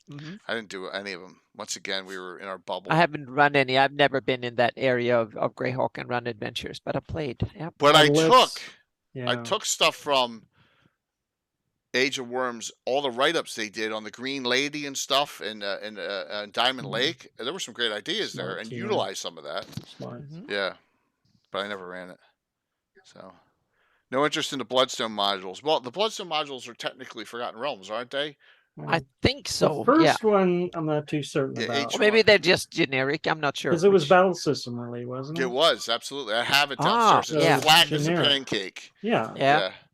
The last one is for levels like 20 to 100, right? The one with Orcus on the cover. Oh, okay. It's crazy. Wow. Yeah, Mines of Bloodstone it is, I think. Yeah. Levels 80, that's it, 80 to 1. It was just insane. So, but converting it over would be interesting. If I like something, I'm running it, man. You've seen my adventures. I'm running Dark Tower, one of the greatest adventures everywhere. But Janelle Jackway's awesome. I'm placing that. So yeah, Bloodstone Lands are Vasa in the Forgotten Realms. There you go. So okay, but so anyone else out there that was intimidated by running something in Greyhawk? I know we had some of them. Someone said Temple of Metal to Evil. I'm surprised. Oh, yeah. Well, all the nodes at the bottom and stuff, that can get big and messy. Yeah, I hate it. I really, that's why. Yeah, most people seem to skip the lower half of the temple, so to speak, when you get to the quirky stuff at the bottom. Not much at all, BB. I love Set. I use Set as like one of those lost gods, that had taken hold there. Not much at all. Mithra, I think, is the deity. I kind of saw that as, oh my God, what's Istis? The fate of Istis. Yeah. For the Dark Tower. Dark Tower had Set, a Sutek Set. Okay. Then you can throw in Istis instead. Yeah. Anyone with the higher C and M and O D&D modules in Greyhawk, but where'd you place them? That's a good question too. I never ran any of those basic ones. I don't know if I own any of the higher ones. Yeah. Well, someone may win some tonight. I have some down here in the pile. So here. CM3 Saber River 18 to 22. You could run this tomorrow night or whenever you got Saber it. River. So it's one of them. So now I'm wondering if Conan would fit into the Great Wheel. Yep. There's nothing wrong with experimenting too. You can always do a Dallas episode where when you just it never happened and then it was a dream. Yeah, I did that, but that was intentional. It was not because I screwed up. I played 3 sessions, so yeah. You can do that. I mean, the Beastmaster, yeah. Oh, Conan versus me, the Beastmaster. Darn. Yeah. I am Dar the Emirates. Yeah, nice. So, did anyone ever? I'm going back to the 80s now. Did anyone ever read Discover magazine? There was that science magazine. They had a Oh whole. yeah, I've read it. I No. think Mike still subscribes to Discover magazine. I think because I've read it now, late, but not back in the 80s. They No. had a D&D. They had one on Dungeons and Dragons, an article. Oh wow! And they talked about this guy who had this 2-year-long campaign, and it was ripped right off from Doctor Who. Right? They're trying to find pieces to the key to time, which is what Doctor Okay. Who, yeah, with the Dark Guardian, the White Guardian, or whatever.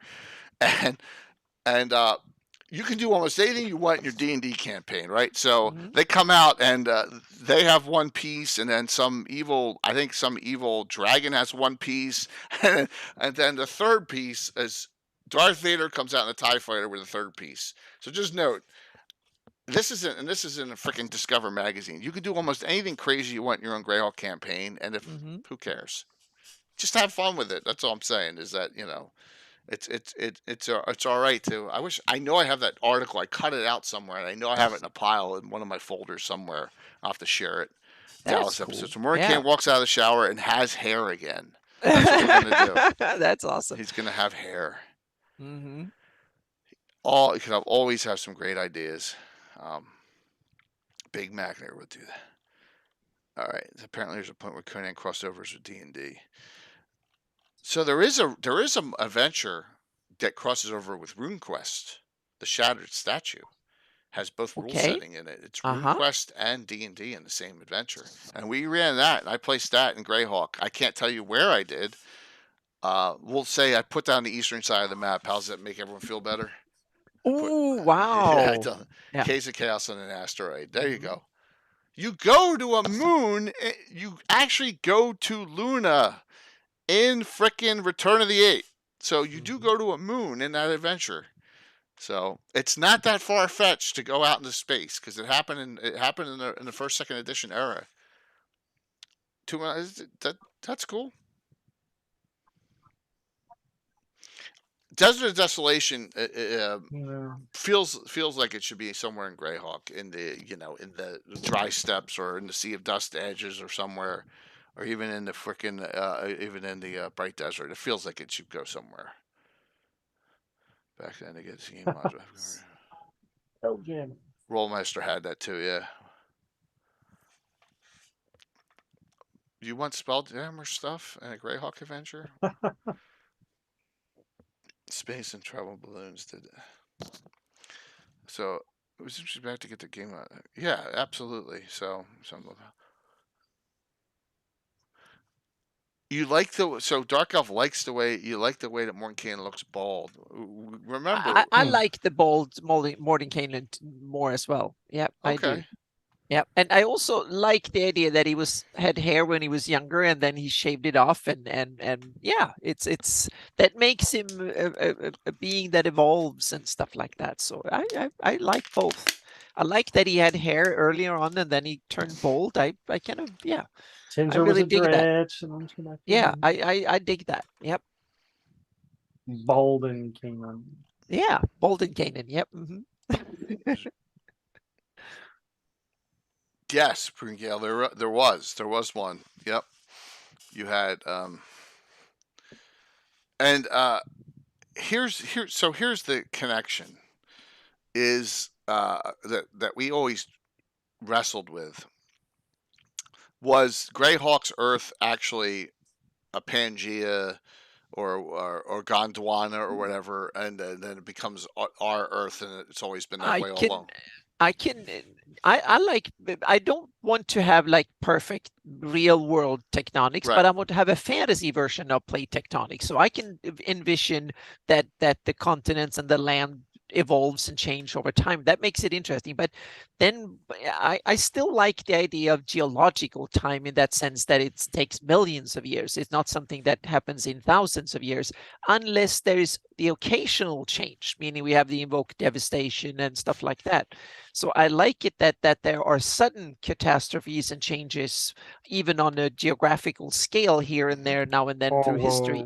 Yeah. But I also like that long term you can have big shifts, because that opens up for more interesting biology, more things can have moved around the world a bit. That mixes and matches things up, and it makes sense for interesting weird things to be in more place than one, so to speak. And so for me, it's kind of, I like the idea of some form of fantasy plate tectonics, and the geography have changed over time, both here and there, spotty short term or mid term, so to speak, within thousands of years, and then it vastly changed in millions of years. But that's how I like it. But you can, some people probably like it static, meaning geography should not change. I want my map, and that's what I want to play with, so to speak. So That's interesting there, Gitano, that Davis Chenault has that. John at Blue Box was talking about using Dark Sun stuff in the Sea of Dust upcoming and coming up too. And I never got a chance to say that on Blue Box today, but we found out something, that the map, Dark Sun map, is actually the map of Colorado, done desert style. Oh, yes. Really? Yes. And that opens up some really cool things, because I'm going to rework in my Earth 2.0, because Colorado is, on a global perspective, a small place. I'll put that in Western Warwick, somewhere where it fits. And the other cool thing is, now I can take literally the terrain of Colorado, import it in, reskin it, and yes, so that saved me a ton of work, because I can get the DMs for high scale DMs for Colorado, and boom, we have a map of Dark Sun, and we can actually put Dark Sun terrain on Earth in a good place, and that will be it, so to speak. So that was a wonderful little tidbit we got from Blue Box, from Richard Baker today on the Blue Box show. Yeah. BB, I'm going to share this with you. I've shared this before on thing. I have it in reverse. Yeah, Colorado is a hellish landscape. Yeah. Evil Adventurers and Tim's on, so Tim's in here too. This is so we have our cartoon Adventures Dirty Deeds. Oh. Part 1, the Renaissance Fair Massacre. As you can see, there I am. There's Walt. Jeff, you don't know. There's Tim, and there's Marco. So, yes. A band of evil thugs and killers who were stumbled into a time warp in the year 1985. And I'm sure how freaking old we are. Yeah, so there you go. And we go in and we cause havoc at the Ren Fair. Yep. So, had it in reverse.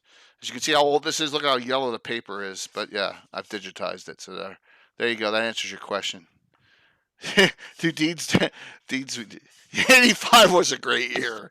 I graduated high school that year. Those were the days, yes, telling me about it. So I'm the priest of the temple of hate and other assorted nastiness. That's right. Here, Tim, I'll show the one thing. I'll show one more. Here's Tim. Look, this is great. There's Tim sitting there, and like, ooh, there are the Ren Fair people fighting each other. Ooh, wow, what realism. And Tim sitting there, this sucks. Tim was hardcore before he even got out of high school. Yes. So, yep. This just, those, I have to keep that. Pretty funny stuff. Yes. Well, it did, yes. I know. The Ren Fair stuff, the fake fighting, always drove Tim crazy at the Ren Fair. We won't talk about the New York University women either, Tim. I won't embarrass you with that, but, that's a story for another night. All right. The good thing is it was before social media and the internet and smartphones. So, a long time before. We survived, yeah. Yeah. Oh yeah, I got a whole series of those. There's like how many pictures are there? There's about a dozen of that cartoon. Yeah, it's written so old. Yeah, you're a pal. No, you're not. You're evil. You were evil. So I was an evil, I guess, fighter mage or whatever. So all right. What other questions do we have as we're rolling through? We're already 90 minutes into this discussion, which is awesome. Yeah. So what adventure could really mess up your day. Completing it or not completing it in Greyhawk really could screw your campaign up. There you go. Like, think of one like that. You're like, oh my god, if we actually run this and we complete this successfully, this is going to majorly change our campaign setting. Or if we fail, it's going to majorly change. Two Mahars. Well, yeah, two Mahars is going to party wipe you. Yeah. Vecna lives. Vecna lives. Yeah, absolutely. That's a huge one. I agree. Win or lose, you set things on a course where Vecna is like one of your prime concerns. Gary busting my stones about Robert Ward all there. Yeah. Yeah. WG7. Yep. Mm-hmm. That's a joke. Doom Grinder. Yep. The Doom Grinder. Oh, yep. God. What a dumb. You're absolutely correct on that. And yeah, look, I don't even have that in that pile. I have it in this pile here. I guess that's the whole idea with Doom Grinder, is that it's supposed to mess up your campaign. Yep. Gosh. Mm-hmm. Yeah, but that will mess up your campaign whether you run it, or as long as you run it, whatever outcome, I guess. Just break one of the wheels and it will veer off into that's a good idea. And it's gone. Yeah. Fate of Istis. There you go. See, Gary's dead on. Solved. Fate of Istis is huge. It's probably one of the biggest ones. Kill all assassinate parts. That's awesome, Michael. Gargoyle. That's an adventure for Skagith. Yep. Yeah, Age of Worms too, man. From what I read on that, Age of Worms can really get. But also, there's a lot of other ones. Like if you aren't successful in Return of the Eight, okay, just say you're not successful in Tourney wins or whatever. Tensor doesn't come back. Okay, which means they don't. When Tensor doesn't come back, that means they don't add Almazad the Wise or Warnes Starcoat or Theodane or Ryerson as in the circle, and your circle always stays circle of 5. So if you're not successful in that adventure, you don't add in, the circle, and Tensor does. Aluk stays destroyed, but Tensor never comes back.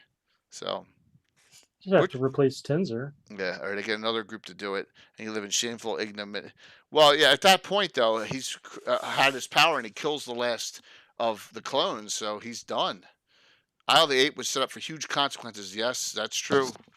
That I got it right here. That is absolutely true, Gary. Which Greyhawk adventures of located can be used the most in a long-term campaign? Anything that is a city setting, I think, or a town setting that you.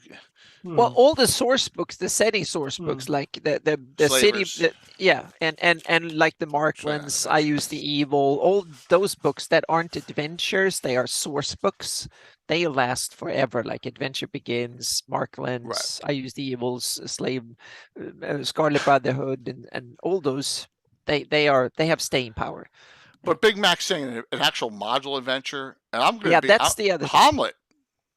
Oh yeah, because it's like a micro setting. Everything that describes a location, a faction, a place, those have staying power because you can use them. Yeah, if it's all about the story or mostly about the story, you run it and then you're done. But if it depicts people, especially locations and factions, have a long-term or history and stuff like that, you will go back to them time and time again. I'm going to tell you another one that's not even Greyhawk based, but it's placed, and that's Keep on the Borderlands. You can have that as a base afterwards. Yeah. I mean, and take create other adventures. Like Freeport and stuff like that. It's yeah.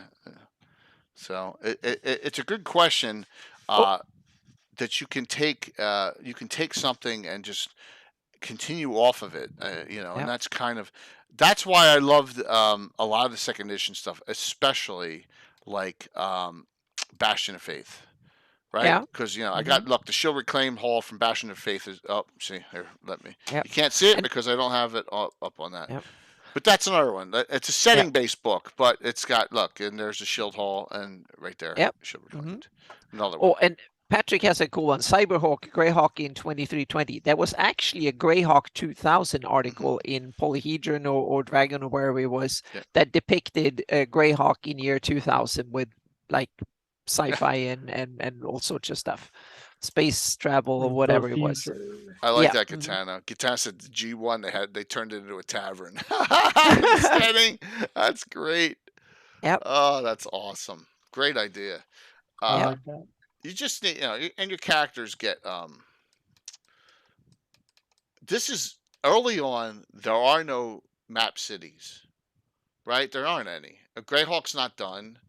That's true. No maps Yeah. for it. There's, you know what? There are maps. There's maps to the city state of the Invincible Overlord, Word Emperor, Harn. There you and there's go. no and, Yep. and Lankmar. There's no the original Lankmar. There's no Greyhawk stuff. There, we actually had minus Tirith and minus Ithil in those books from Merc, right? That they did, that Walt had. So, hey, Dice Corner, Skagith, right? Yep. See, Hello. Where is my Dervillia adventurer? My character, my 13th level Cavalier. Good to see you, man. No monks in this discussion yet, Skagith. So, what's a good unexplored area on Earth to start a hex crawl campaign? Barbarian North. Just set something right up there on the coast of the ICC. You're going to be homebrewing a lot. Carlos has got an adventure, one or two adventures up here. Just be a big survival thing, Yeah. man against nature, man against monsters. I don't know how to pronounce that. Sapayak. If you're going to hex crawl it, I would do it. I would just look at the map and say, find an area that interests you. There's openings everywhere to hex crawl an adventure. Everywhere. You got huge swaths of forest. I love the Vespi Forest. Look at the size of this place. You could do tons of, and there's so many different factions within here. You realize that is bigger than the Vespi Forest is bigger than the whole map of Dark Sun. Yeah. It's probably 5 times the size of Dark Sun. Yeah. If Dark Sun is the size of Colorado, because Richard Baker said it was a small place, the size of Colorado, and Vespi is probably 4-5 times bigger than Colorado. Yeah, at least.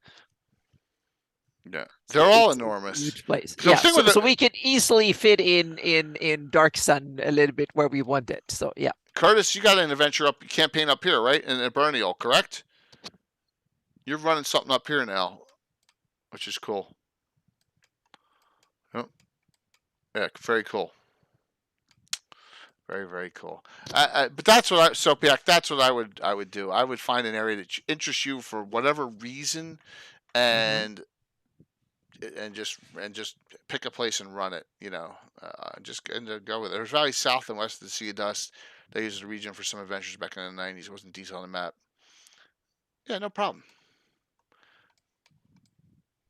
South and west, you mean back here?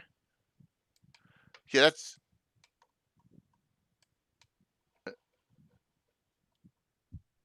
that's real. This is Anna, what's this area called again? Mulwar, Ashram. Those are I forgot I don't think there's any name for the whole area, but it's on its way to Zindia, but I don't think that is Zindia. It's on its way to Zindia. Yeah, but it's like I don't like those names, so I don't use it. Yeah. Swath areas. I mean, my gosh, look at this. I mean, Niron's huge with a lot of openings. Yeah. Von Moku's got a lot of stuff on that. Ernst. I know the Great Kingdom is always Persona Grata, but look at, there's nothing. See, Medija, there's nothing down here. Mm-hmm. And Carlos has got that one adventure, the 9 down here, which would be a good starting point. It would be a real nice place to start something off. You always have to bring up the harlot table. Oh, I didn't do that. Curtis did. Zindia is awful. Yeah, well, we're going to talk base Greyhawk area, but it's a good question.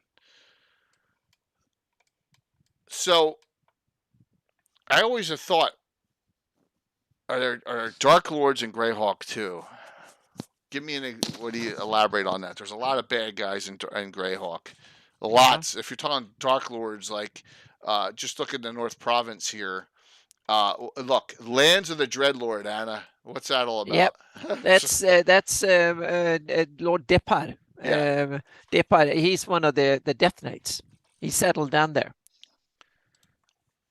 All right, so the 9. I'm gonna link my thing just because you click on that and you can go to Carlos's page. All right, it's my adventure, but let me link if I can find it. There, that's my Horror in the Holes. Now, if you click on that, CSL Entertainment, and you go to this page, and there it is right after on the same row as my Horror in the Holes, the 9. That's it. That's in the Great Kingdom. Yep. And then Caveric's Cove's in Ratic on that row. So for the Carlos CSL Entertainment stuff. Oh my God, it's awesome stuff. It's awesome. He does a good job. No problem. Carlos is a great guy. So we've had him on many times. He's a good friend. So just finished at Caveric's Cove. That's great. Yeah, I have it here somewhere. I have all his modules, a lot of them. So. All right, what other questions? Greyhawk villains are too evil for those Ravenloft. Yeah. So, that was awesome, Gary. Good one. I agree. I'm not a fan of Lord Soth. I think he's a little bit of a. I always get too many Star Wars vibes, Lord Sith or whatever he's called, and I get it's too much crossover for me, both in yeah. That might just be stupid from my part. So yeah. I think I can answer Dan Weirdo's question. Why is there very few adventures revolving around sea travel? And I think that's the way the map is set up for the Flannis. It's a very centralized thing where all your focus is on this landmass where you can get to anywhere by overland travel. If you're taking a boat anywhere, you're probably just doing it to be different, right? There's nowhere on that Darlene map that's inaccessible to just walking or riding. If the focus were, say, shifted to the left or right, and you had another continent that you had the only way to get to is by sailing across an ocean, then there would be more sea travel. So it's a game design reason, I would say. I think it was intentional once again that they were used to land-based war gaming. Gary's group.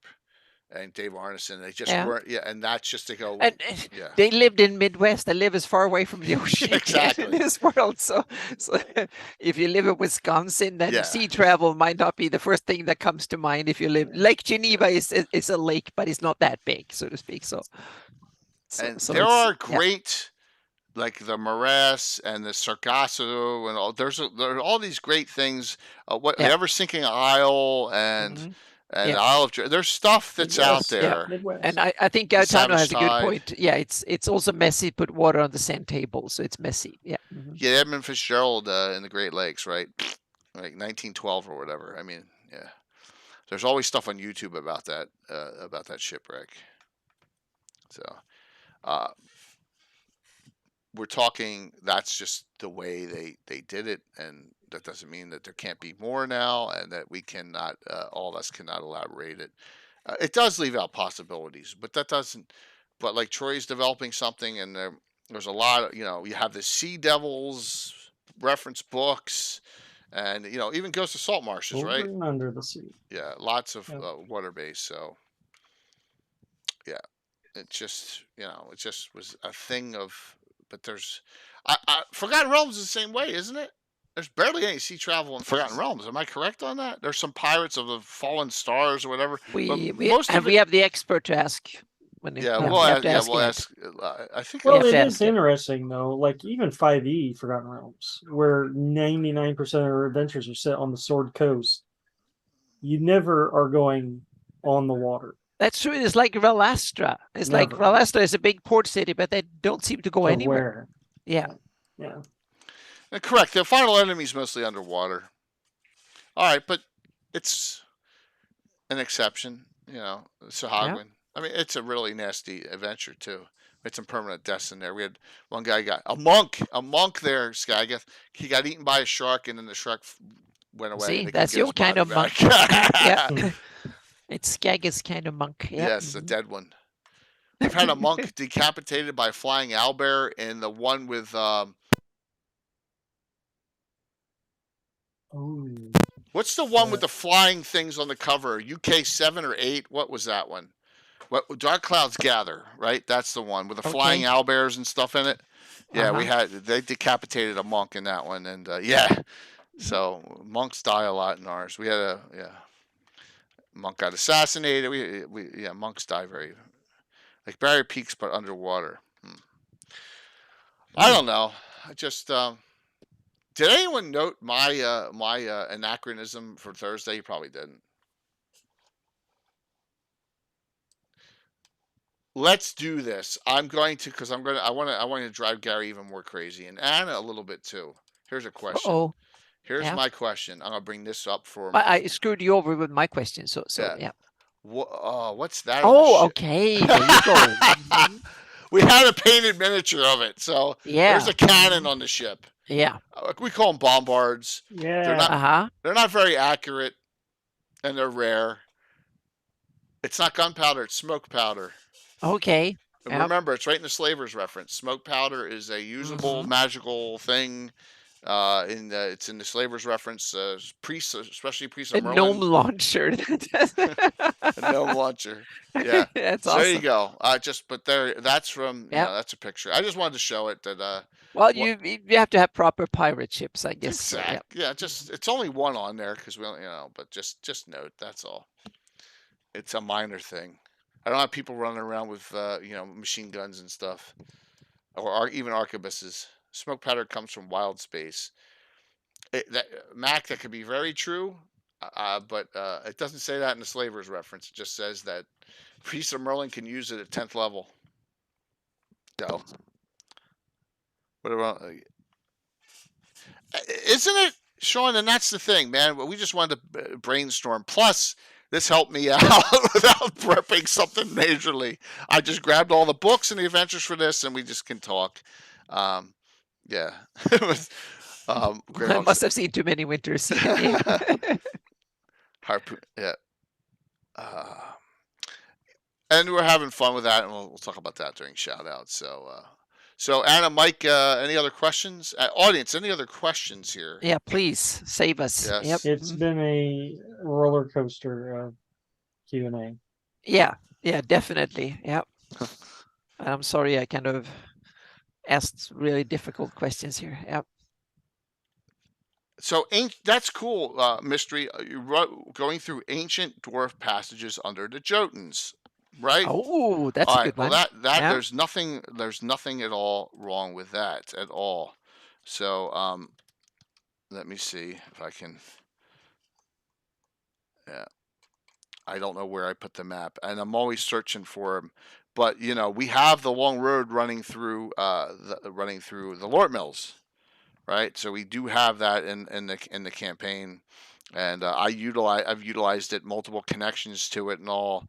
Hopefully, David and Rich, when's that article coming out? I'm waiting. Right, we're all waiting. We're all waiting for it, right? Exactly, we're waiting. Yep. Mm-hmm. We are waiting for that. So hopefully we get that soon. I don't know if I have that. I don't know where I store it specifically on here, and I don't want to do too much over searching for it. But in fact, I'm going to do at GaryCon. I'm doing an adventure called Investigations of the into the Long Road at GaryCon. So I'm going to be having a little discussion of that as one of my adventures I'm running there. So, yep. Orkreich. Orkreich is an overnight, a weekend thing by Skip Williams. So let me see here. What do we got? I'm just looking here through. Okay, who's going to raise some up? There are plenty of unnamed islands everywhere. Yep. Okay. We had a whole episode where we talked about islands. Yeah. And look at this. Look at these. Yeah, and since my fractals added, there's hundreds of little tiny islands and specks of all over the map. So some of them are there because they are there on other reference maps, and a lot of the small ones are just me adding them because I think it's natural for them to be there. Just like there's a lot of small lakes and stuff here and there. You can add in an island anywhere you want. Like there's some that are added like up here, right? Monkey Island was Yeah, but that one was from an adventure, so that but one from is a added. dungeon mag, right? Yeah, I forgot where it came. Yeah, Yeah, but but it's you added that. Oh yeah, I've added that. No, Yeah. I think I added it originally because I think it was part of the original research. You made that. You changed this, didn't you, for Firewatch? Oh yeah, I changed that. Yeah, because it was and no, there's the Firewatch Island is next to Uskan there, so it's a tiny little. It's too small to show up, so I just added. Oh, there's Firewatch right there. Yeah, yeah. So I actually enlarged it because it's so small it shouldn't even be visible in this map. Yeah. Because remember, each pixel is roughly a mile. So and the island is a quarter of a mile, so it shouldn't be a pixel yet. Yeah. Yeah, that was back in the day, man. Hail to Monkey Island was, when I worked at EB, was one of the top sellers way back. Mist was the big one. Remember Mist? That was like groundbreaking at that time. Mm-hmm. Bring the elf blood and the phylacteries. Well, elf blood for making potions of longevity. Yep, they were big back then. The one I liked was Myth. I think it was called Myth. The one where you had the archers and the undead and the exploding corpses, which you've seen. I've used in my adventures all the time. And then those. If you remember that, we had multiple teams and all that was good. It was like one of the first cooperative ones. Yeah, Myth, and it was tough too. It was tough to get ranked in that. It was a great storyline too. Did he? Very cool. So, any last questions here? As look at that, we're almost to time for shout outs. It's really hopefully you enjoyed this. We're all over the place tonight, but sometimes it's good to have one of those. Yeah. You know, and just chat about the wonders of Greyhawk and how you have room anywhere you want to place a new campaign. Anything goes. Yeah. Yep. Thanks. You can. I'm going to tell you right now. Look, Greyhawk. Free City Greyhawk. Look at all these. You could just put something here. You could put something out here, like farmlands or a little community, and just have at it, man. And then have Greyhawk as a reference, you know. And then you could do that. There's just room everywhere on this map to add whatever you want to do. And I've done it. I mean, look, I put a whole freaking city right here. There was nothing there, you know, in the 80s. So. You can do it. Yep. Graham needs tons of farms. Are there any official guilds in Grey? Oh, yes. Oh my God. Guild master. So go to the Free City Greyhawk box set. Mm-hmm. All right. I may have it right here. I'm gonna wait. Well, all right. Wait, you see this? You just asked a question that is right up my alley here. Nice one though. Chapter 4 of this book, Folks, Feuds, and Factions. This one is by Carl Sargent and Rick Rose, who we had on. They wrote this in 48 hours over a weekend in the UK. Page 30, The Guilds of Greyhawk. You ready for this? In Greyhawk City alone.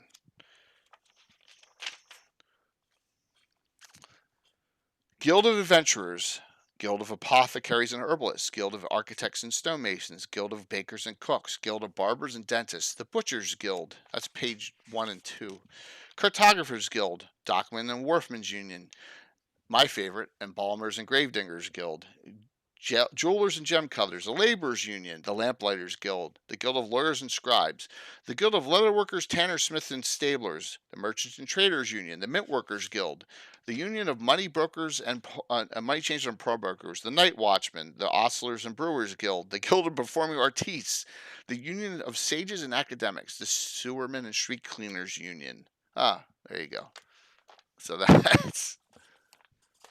doesn't even count like the Wizards Guild and stuff like that. Pretty cool, huh? It is. That's why I say it's one of the best. It's the best publication of all time. Period. Period.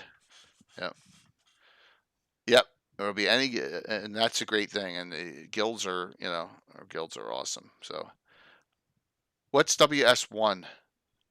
WS.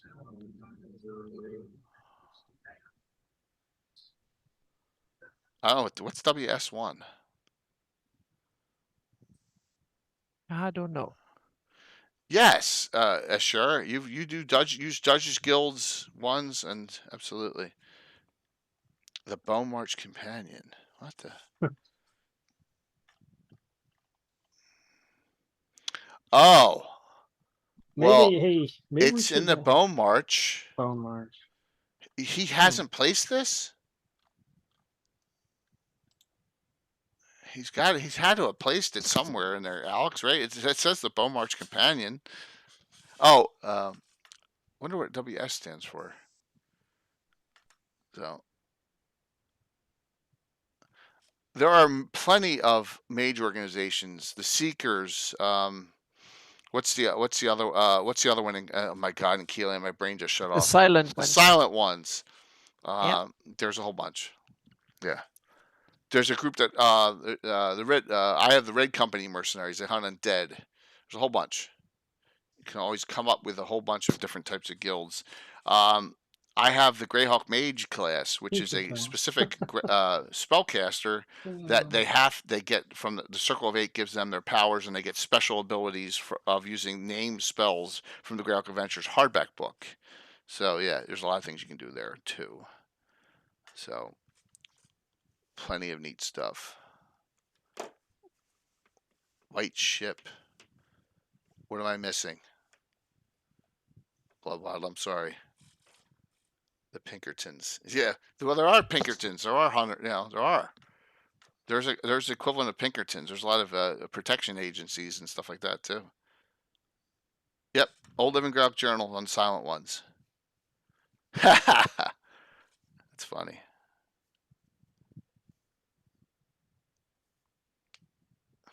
Yes, agreed 100%. And we remember this year, we'll do a year in review in a couple weeks. We had Ed on with Jeff Grubb and oh my God, Jim Ward on the Wizards 3, which is probably the eldest we're gonna have for a bit. So, all right, hey Skagga, thanks. So why don't we do some shout outs here as we're running up to 10 o'clock. So and just talk about what's going on in Greyhawk, and then we'll find someone to raid into. We'll do the giveaway. Find someone to raid into. Mike, what's up? What you got going? Well, I don't have a blog post this week. I realized that I worked on a write-up for Rich's campaign, so I'm going to blame him for me not thinking about blog writing. Beyond that, I think guilds, talking about the guilds of Greyhawk would be a good topic. Yeah. Okay. But otherwise, that's it. And you gaming? Yeah, but nothing Greyhawk related. Except for Rich's game. Okay. Load Britain. Blame him all the time. That was easy, Mike, and thanks for thanks for hanging tonight. He said we're gonna have to come up with a similar topic because I ain't gonna be back from Texas until like 2 to 4 o'clock on Wednesday next week. Yeah, we'll have to do a map related topic. Yeah, okay. You and Anna can figure something out on that. We work on something. Yep. All right, so Anna, what's going on? Excel. I'm working on the index, and now I realize that Dwayne Costa, you did a fantastic job on the index. It's a hell of a lot of work to index all the thousands of names but I'm working my way through. I'm on map 30 now of 98, so I'm working my way through. So it's 8 hours of a day on Excel. So it's a hard regime, but damn, I'm going to get through it. So it's tough because there's also because a lot of things need to be several places, like the canton of Clatsburn is Clatsburn and the canton and and so on. So some things are in 2 or 3 places and stuff in the index. So it's a lot of work, but it's a good reference to have. And I will be so glad when it's in GIS, because then a lot of this goes automatic. So this is the last atlas done the old-fashioned way, so to speak.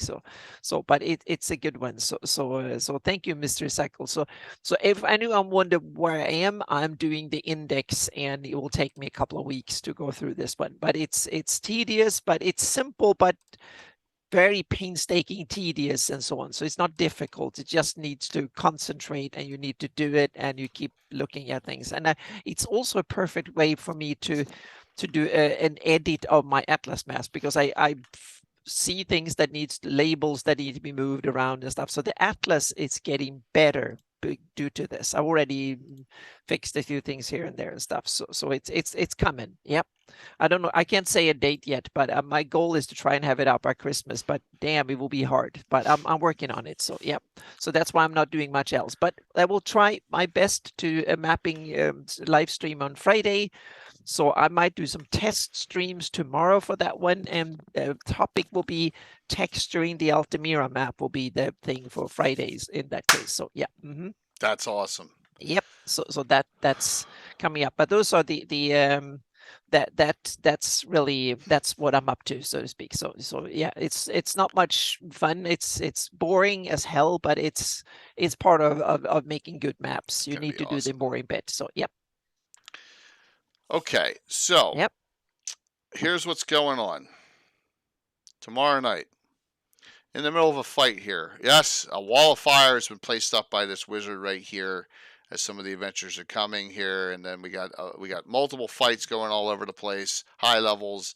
As a ship, there's a ruined ship up here in the corner you can barely see. It's a lot of fun stuff going on in the southern Blue Bay area. Here's a big wider screen of a map of the picture of what's going on. So, as this was the turquoise lady, the pirate ship that ran aground and crashed, and it's breaking apart, and everyone's drowning and dying in it. But there you go. That's what's going on for. We continue this adventure on Thursday. Please note, a lot of you don't know, this is a prelude for Carlos Lysing's Thicker Than Water. Okay, I'm tying in what this adventure into this. So just note that is, we're going to run this live stream. And that's going to be the tie-in. Thanks. Thank you very much. Yep. We're cranking it out. So note that Jeremy's Gamescape 3D. This, we have one of two of these of this tower, right? That is for that Kickstarter. He raised over $9,000 for this Kickstarter. And it was only $8 pops or $15. That was like get and. This is it's an awesome piece. It's an awesome piece for your 3D printer, and it was very successful. And note that we're going to be using this on Saturday night as well. And here tomorrow night's another Gamescape 3D giveaway. A bunch of more 3D print files. Saturday, I'm a sponsor of Winter Nights Game Fest by Prayers and Riffs, so I got the main event from 6 to 10 p.m. just like in a normal special night. We're going to be running on the northern part of Blue Bay, that lighthouse. And here's my players: Darl and Creepshow, Bones, Stiletto Assassin, Chuck Cumbo, T-Town with Taran, and Mike Disney on this one, called Reoccupation of Blue Bay Lighthouse is the full name. And it'll be a totally different theme. It won't be the same pirate fighting adventure. It'll be something different. Yes, so I'm looking forward to that, and we'll run that for. I happen to get one of the glow in the dark Sophie. I did not. We have two of the Reaper pirate ships, but Bill and I talked. That's a good question. Bill and I talked about it, and we were like, how are we going to utilize this live stream, a glow in the dark one? How are we going to paint it? How are you going to utilize it? It's not going to work for us. So we went with the second one of the full Reaper pirate ship, because he's working on the second one now as we speak. So we'll have two of those big mamas. Yep. So we talked about it, why we were going to get it or not. So this is I love doing this setup. I got two new underlays that just came today from Frontline Gaming too. So I'm going to have some. I got a couple new ones that'll help me with setups and all, and we're excited about that. So Saturday night we have this Winners Game Fest. Sunday night, more than likely, because I don't have a special guest lined up, and I doubt I'll have someone by then. Oh, but these are good shows. These are I think really good, because it's something that we need to go through, and I love them because they give me material and articles to read through. So yeah, please bear with us when we go over all these, because I think it's important. I think we're doing 115 to what, I don't know how many. I haven't projected. We'll see. Yet. You don't have to decide. We go over as many as we find that works, so to speak. Yeah. But this is coming up. 30 Greatest Adventures of All Time. I think it's 116. Okay. So it's coming up. We may get stuck there and talk, because I'm. That might be an whole episode by itself. 30. Yeah. Mm-hmm. My top 30, which can be like Greyhawk ones. Now, not all the Wall of Famers are top 30. They're just what big for our campaign, but I'm going to give Uh-huh. them my opinion, and then Yeah. people go, "Oh, you're wrong," but that's okay. It's part of the discussion, and that'll be on Sunday, a week from Friday on the 16th, the holiday Yes. cheer episode. Mm-hmm. At least 12 giveaways. At least. Now we had 32 last. It's too many. But I got all, like I said, I got all the Frog God stuff in today, so we got all that. Chuck is going to be doing a bunch of stuff. We got a ton of giveaways for the two. We'll have Steven Chenault and Edwin. Oh my gosh! Oh, he sent me a note. Oh, this is from Zach Glazer. So I got this. I got this in the mail today with his stuff. Let me read it. Oh. Dear Jay, on behalf of Frog God Games and Necromancer Games, we wish you a great holiday season. We hope your viewers enjoy these gifts on December 16th. Zach. So there you go. Awesome. Okay? Thank you. Yep. All right. So we got that. So, yep. Very cool. And that is Friday night. We have 5 streams next week. Wednesday, Thursday, Friday, Saturday, Sunday next week. So we have that. And then Saturday morning is the special BattleTech one. We do one like every 6 months and 6 to 8 months in BattleTech. So we're going to run that Saturday morning, the 17th. Alyssa Faden and Jimmy Duffy are special guests. Going to play first time playing my game there. So got a lot going on. Then after that, it'll calm down as the holidays come. So let's do the giveaway here. See who wins. Last call, exclamation point drawing. Get in. We got CM3, C2, I7, L1, U1, Treasures of Greyhawk, B3, X12, S4, I6, I7, I10. We got some Ravenlofts in here now. All right? Got a bunch of good stuff in here. So, there's my son. All righty. And we'll find someone to raid into tonight. I'm looking to see who's on. I may raid in the crane tonight. All right, well, let's, here we go. I'm going to close this out.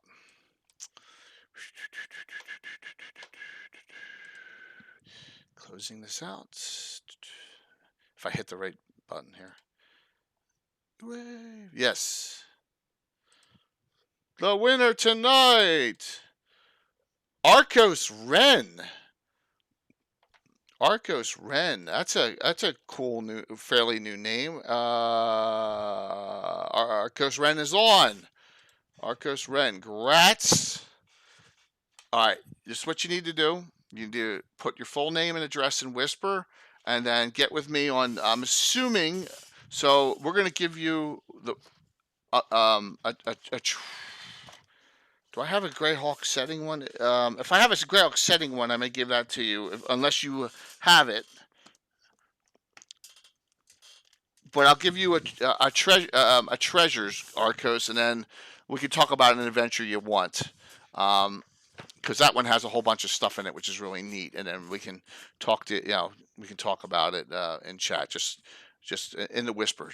Just send me a Whisper here, and we will get that going. And congrats.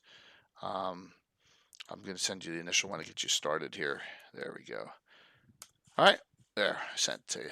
All right. So let's raid into Crane Rights. Hopefully everyone has a good evening. See you tomorrow night. Yeah, this was an awesome discussion. So, Anna, Mike, thanks a lot. Fun times. Thank you.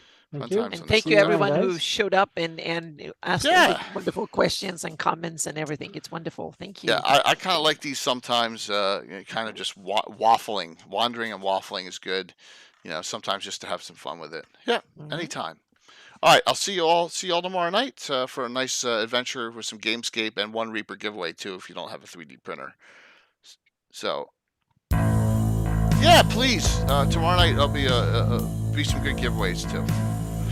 All right, let's set the raid up here, and then we'll raid into. And Dale, let me know if you and your brother have a date yet. A Wednesday. Yes, we want you on. We want you on.